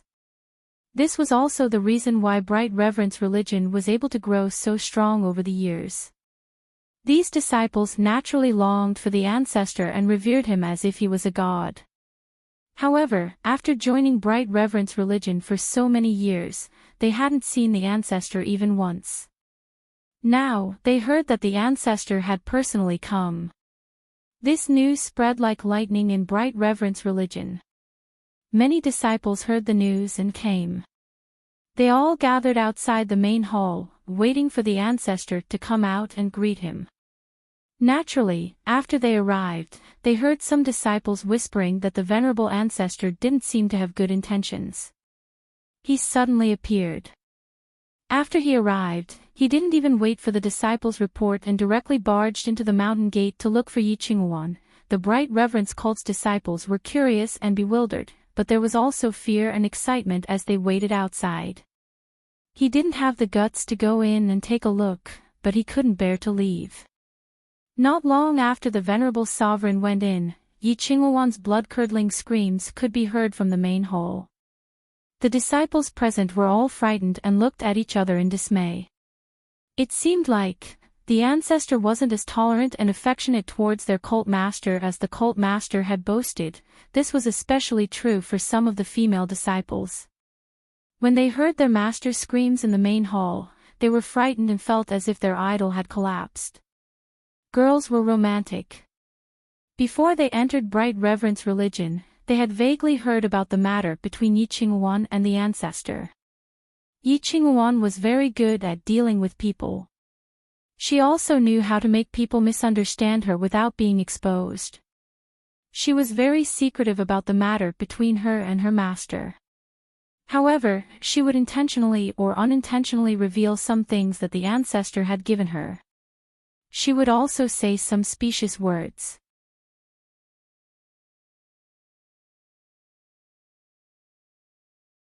Chapter 686. Because of this, almost everyone believed that the ancestor had feelings for Yi Qinghuan and had no choice but to expel her from the sect, but because of her, he no longer accepted female disciples. This kind of story was always easy to move the hearts of girls. Looking at their master, they also felt bitter and noble. After all, they had never heard of a woman who could move the ancestor's heart. However, their master was the only one who could do so. Therefore, they always believed that the ancestor secretly liked Yi Qinghuan and treated her very differently. Even if she was expelled from the sect, he would still dote on her. The ancestor would always cover the Bright Reverence Religion. No matter what the disciples of the Bright Reverence Religion did outside, the ancestor would turn a blind eye and not care. When necessary, the ancestor would even defend them without any principles. Yi Qinghuan was able to obtain the ancestors' appreciation and was accepted as a disciple. Her talent was naturally outstanding. If she did not have any other thoughts and continued to cultivate under the ancestor, perhaps she would have become a real master. Unfortunately, Yi Qinghuan fell in love too early and had a stubborn temperament. After only 3 years of learning under the ancestor, she was ruthlessly expelled by him. How many things could she learn in 3 years? In addition, ever since Yi Qinghuan was expelled from the sect, there had been a knot in her heart, so her cultivation progress was not fast. After cultivating for 100 years, she was only around the 6th level of the Earth stage. Among the ancestors of the various sects on this continent, she was really not outstanding. The reason why her bright reverence religion could develop to this extent was because she had the gimmick of being the ancestor's only female disciple. Everyone thought that the ancestor treated Yi Qinghuan differently, but they did not expect that after not appearing here for hundreds of years, he would be so fierce. Listening to her master's tragic cry, it did not seem like the ancestor was reminiscing about the past with her. The disciples of the bright reverence religion were slightly different from the disciples of other sections. These people did not join the sect simply to cultivate superb techniques. Most of them wanted to have a protective umbrella and a flashy identity. With such a purpose, they naturally did not practice as hard as the disciples of other sections. Moreover, the quality of their thoughts was also very mixed. There were very few real talents. In addition, the martial arts taught by Yi Qinghuan were not the best. Therefore, although the bright reverence cult was very famous these years, the real masters were very rare, and most of them had low moral standing. Besides, although Yi Qinghuan's reputation outside was that she was protective of her disciples, she herself was not generous to her disciples. She was even a little harsh. Her disciples also criticized her a lot, but they did not dare to show it. Now that she was screaming miserably in the main hall, the disciples looked at each other in dismay. Not to mention rushing in to save people, no one even rushed in to take a look. Hearing Yi Qinghuan's tragic cry, they quietly took a few steps back. Some of the intelligent monsters had already begun to ponder over the idea of leaving bright reverence religion. Naturally, the people in the hall would not know about the undercurrent outside. The 20 lashes were quickly finished. Even with Yi Qinghuan's cultivation, half of her life was gone. She lay on the ground, twitching non-stop. The whip didn't hit her body, so other than rolling around messily, there wasn't a single wound on her body. However, there were spirit medicines that could heal physical injuries, and they would recover quickly. This soul was injured, but it could not be healed. She would not be able to recover from this whipping even after a few decades.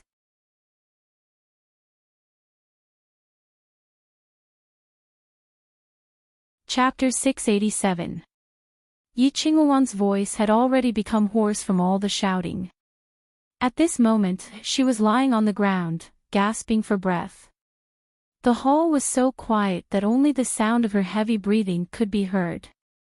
As for the ancestor, after he finished the 20 lashes, he casually threw the whip away. It fell in front of Yi Qinghuan, causing her to tremble in fear. She could feel that the ancestor was coldly looking at her.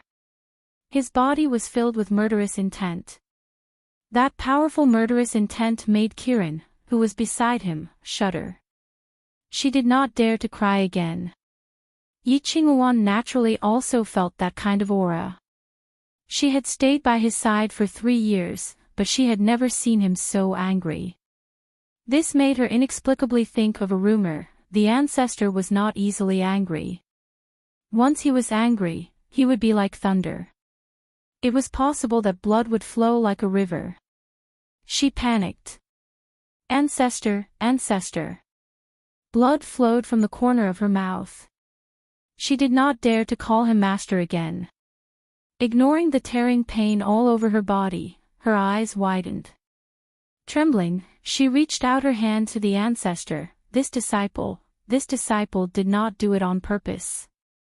This disciple did not know her identity. She destroyed this disciple's things and killed 17 bright reverence disciples. This disciple punished her. Ancestor. Ancestor, this disciple knows her mistake. Her voice was mournful as she lay on the ground. Ancestor, Qinghuan was once your disciple. The ancestor faintly frowned and quietly took a step back. Because this disciple had feelings for him, she was unceremoniously expelled from the sect. But after all, he had personally taught her martial arts for several years. If he said that he did not have any feelings for her, it would be a lie. He still had a little bit of master-disciple relationship with her. The moment he saw that Ning Xuema was seriously injured, his first thought was to kill the culprit, Yi Qinghuan, and scatter her soul. But now, seeing her like this, you ignored Xuema's wishes and turned her into a cat. Now you blame her for destroying your things. The ancestor coldly said. He glanced at the cat's body on the ground and frowned in disgust. With his cultivation, he could naturally see that this cat was a rather ordinary domestic cat. Moreover, it had a kind of evil aura. This cat should have died long ago. It was just that someone had used the soul energy of a living soul to support this cat's body so that it wouldn't rot or break. In fact, Di Zun had long heard that Yi Qinghuan loved the cat very much. He thought that she was raising a little cat demon and didn't care about her, so he didn't pay attention to this cat at all. It was only because he had just pulled Ning Xuema's soul out of the cat's body that he paid extra attention to it. Seeming to have noticed the ancestor's gaze, Yi Qinghuan crawled over with difficulty and held the cat in her arms. She looked at the ancestor with fanaticism and expectation in her eyes. Moss. Ancestor, do you still remember this cat? It was rescued by the venerable sovereign in the dark forest when he brought his disciples out for training. Master. Venerable sovereign, you even teased it. The ancestor faintly frowned. In order to train his disciples, he would usually take them to the dark forest to gain experience. Firstly, he wanted to see their aptitude, and secondly, he wanted to see their courage. His memory could be considered extremely strong, and he vaguely remembered that there was indeed such a thing. At that time, he threw Yi Qinghuan into the dark forest and stayed there for 3 days. 3 days later, he went to see her and found that there was an extra cat by her side. It seemed to be this white cat. There were many demonic beasts in the dark forest, but it was rare to see a pure domestic cat like this white cat. This domestic cat probably accompanied Yi Qinghuan for 3 days and she liked it very much. She whispered to the ancestor to let her take this cat in.